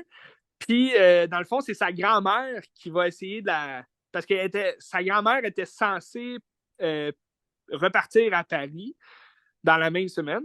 Puis là, il disait, tu vas venir avec moi à Paris, tu sais. Puis là, elle voulait l'emmener pendant, justement, cette espèce de révolution-là qu'il y a eu. Puis Rasputin, il a essayé de la tuer, fait qu'il l'a comme retenu. Puis là, Rasputin, lui, il meurt, tu sais, pendant ce temps-là. Il plonge dans l'eau. Mais Anastasia perd sa grand-mère. Fait que là, elle est comme perdue. Puis sa grand-mère, elle repart. Puis là, elle ne sait pas où est-ce que Anastasia est passée. Fait que là, des années après, environ 10 ans après, t'as une Anastasia qui est près de la vingtaine, puis qui est comme, tu sais, démunie un peu. Elle s'est trouvée refuge dans une famille qui l'a recueillie, là. Famille d'accueil, en fait. Mais là, elle est sur le point d'être libérée, d'avoir l'âge pour partir de ses propres ailes. Mais là, elle ne sait pas où aller, elle ne sait pas qui elle est. Elle a comme perdu un peu toute la mémoire qu'elle avait. Puis là, elle va tomber sur un homme que lui, il a son âge, mais il a grandi avec la famille. Il était comme le serviteur, si tu veux, de sa famille. Puis lui, il recherche Anastasia, mais il essaye de former, si tu veux, des filles à devenir Anastasia pour la présenter à la reine, pas la reine, mais comme à la grand-mère d'Anastasia, qui est quand même réputée à Paris, pour avoir de l'argent après ça. Mais là, il va tomber sur elle, puis il va comme découvrir que c'est la vraie Anastasia. Fait qu'il est d'autant plus heureux, puis toute la kit. Fait que dans le fond, ça va être les mésaventures de ce groupe-là, lui avec elle, avec un petit chiot qu'elle a recueilli, tout mignon, puis avec son homme, son ami, là, qui est un vieux assez rondelet, il chante, puis il est drôle. Et là, ça va être les mésaventures de ce groupe-là à travers leur périple pour se rendre à Paris, puis la présenter. Puis là, entre-temps, ben, tu as Rasputin qui revient de l'enfer, que lui, il va vouloir assouvir sa vengeance, si tu veux. Fait que, il court après Anastasia pour la tuer, puis tout à fait que c'est un gros party d'effets spéciaux, puis tout le kit dans ce film-là. Je vous le conseille. Pour vrai, je vous le conseille fortement. Si vous avez jamais regardé Anastasia, sur Disney+. Allez-y Oui, à fond. Moi, j'allais en absolument. VHS. Fait que, imagines-tu, mettons, l'espèce de grain là, de l'image en VHS, là, c'est fabuleux, c'est incroyable. Absolument. Mais j'imagine que sur une téléplasma, sur Disney+, ça doit être très beau aussi, là, comme image. En haute définition, comme on dit. Mais c'est le fun de se plonger dans des histoires comme ça, étrangères. Là, fait que, à Oui, travers des affaires pour enfants un peu. Là. C'est le ouais, fun. mais tu sais, oui, c'est un film pour enfants, mais je veux dire, tous les films de Don Bluth puis de Gary Goldman, tu sais, ça parle de sujets quand même, tu sais, de sujets sérieux, là, de sujets adultes. Puis souvent, tu sais, c'est pas tant. C'est pas tant censuré, là. Mais les jeunes ne comprendraient pas, de toute façon. Mais les adultes vont comprendre. Tu sais, t'as Rasputin, des fois, il parle d'Anastasia. Tabarnache, il veut la tuer en estique, là. Mais, mais tu sais, t'as des films comme. C'est aussi eux qui ont fait Titans, AI. Ouais, ouais. After C'est Earth. After, ouais, oui, c'est ça. AE. Là. Je sais pas si tu l'as vu, là, ce film-là, mais Je l'ai vu tu au sais. cinéma, ce film-là. Ah oui, c'est un Christy mon film, ça aussi. Je l'adore. Mais tu sais, ça reste que c'est une histoire assez simple, là, mais les éléments sont quand même crus. Là, il veut baiser avec la fille. Là, mais c'est un film d'animation. Que là, tu te dis, Colin, y a-tu le droit de faire ça? T'sais? Mais ça reste que c'est ça. Tout des bons films. Puis allez voir ça. Absolument. Yes. Anastasia. Là, grosse semaine, c'est Noël. C'est des Oui. fêtes partout.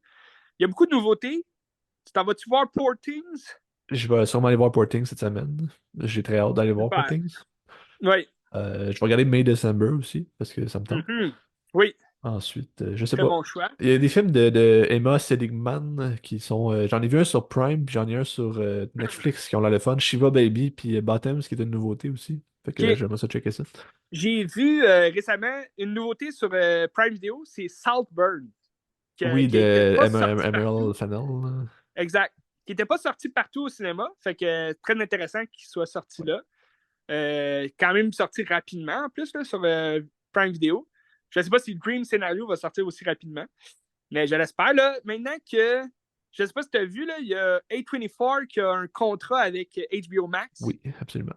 Fait que tous leurs films vont sortir sur HBO Max. Fait que sûrement que pas mal tous leurs films vont sortir sur Crave. Fait que ça, Oui. je trouve ça vraiment incroyable. Oui.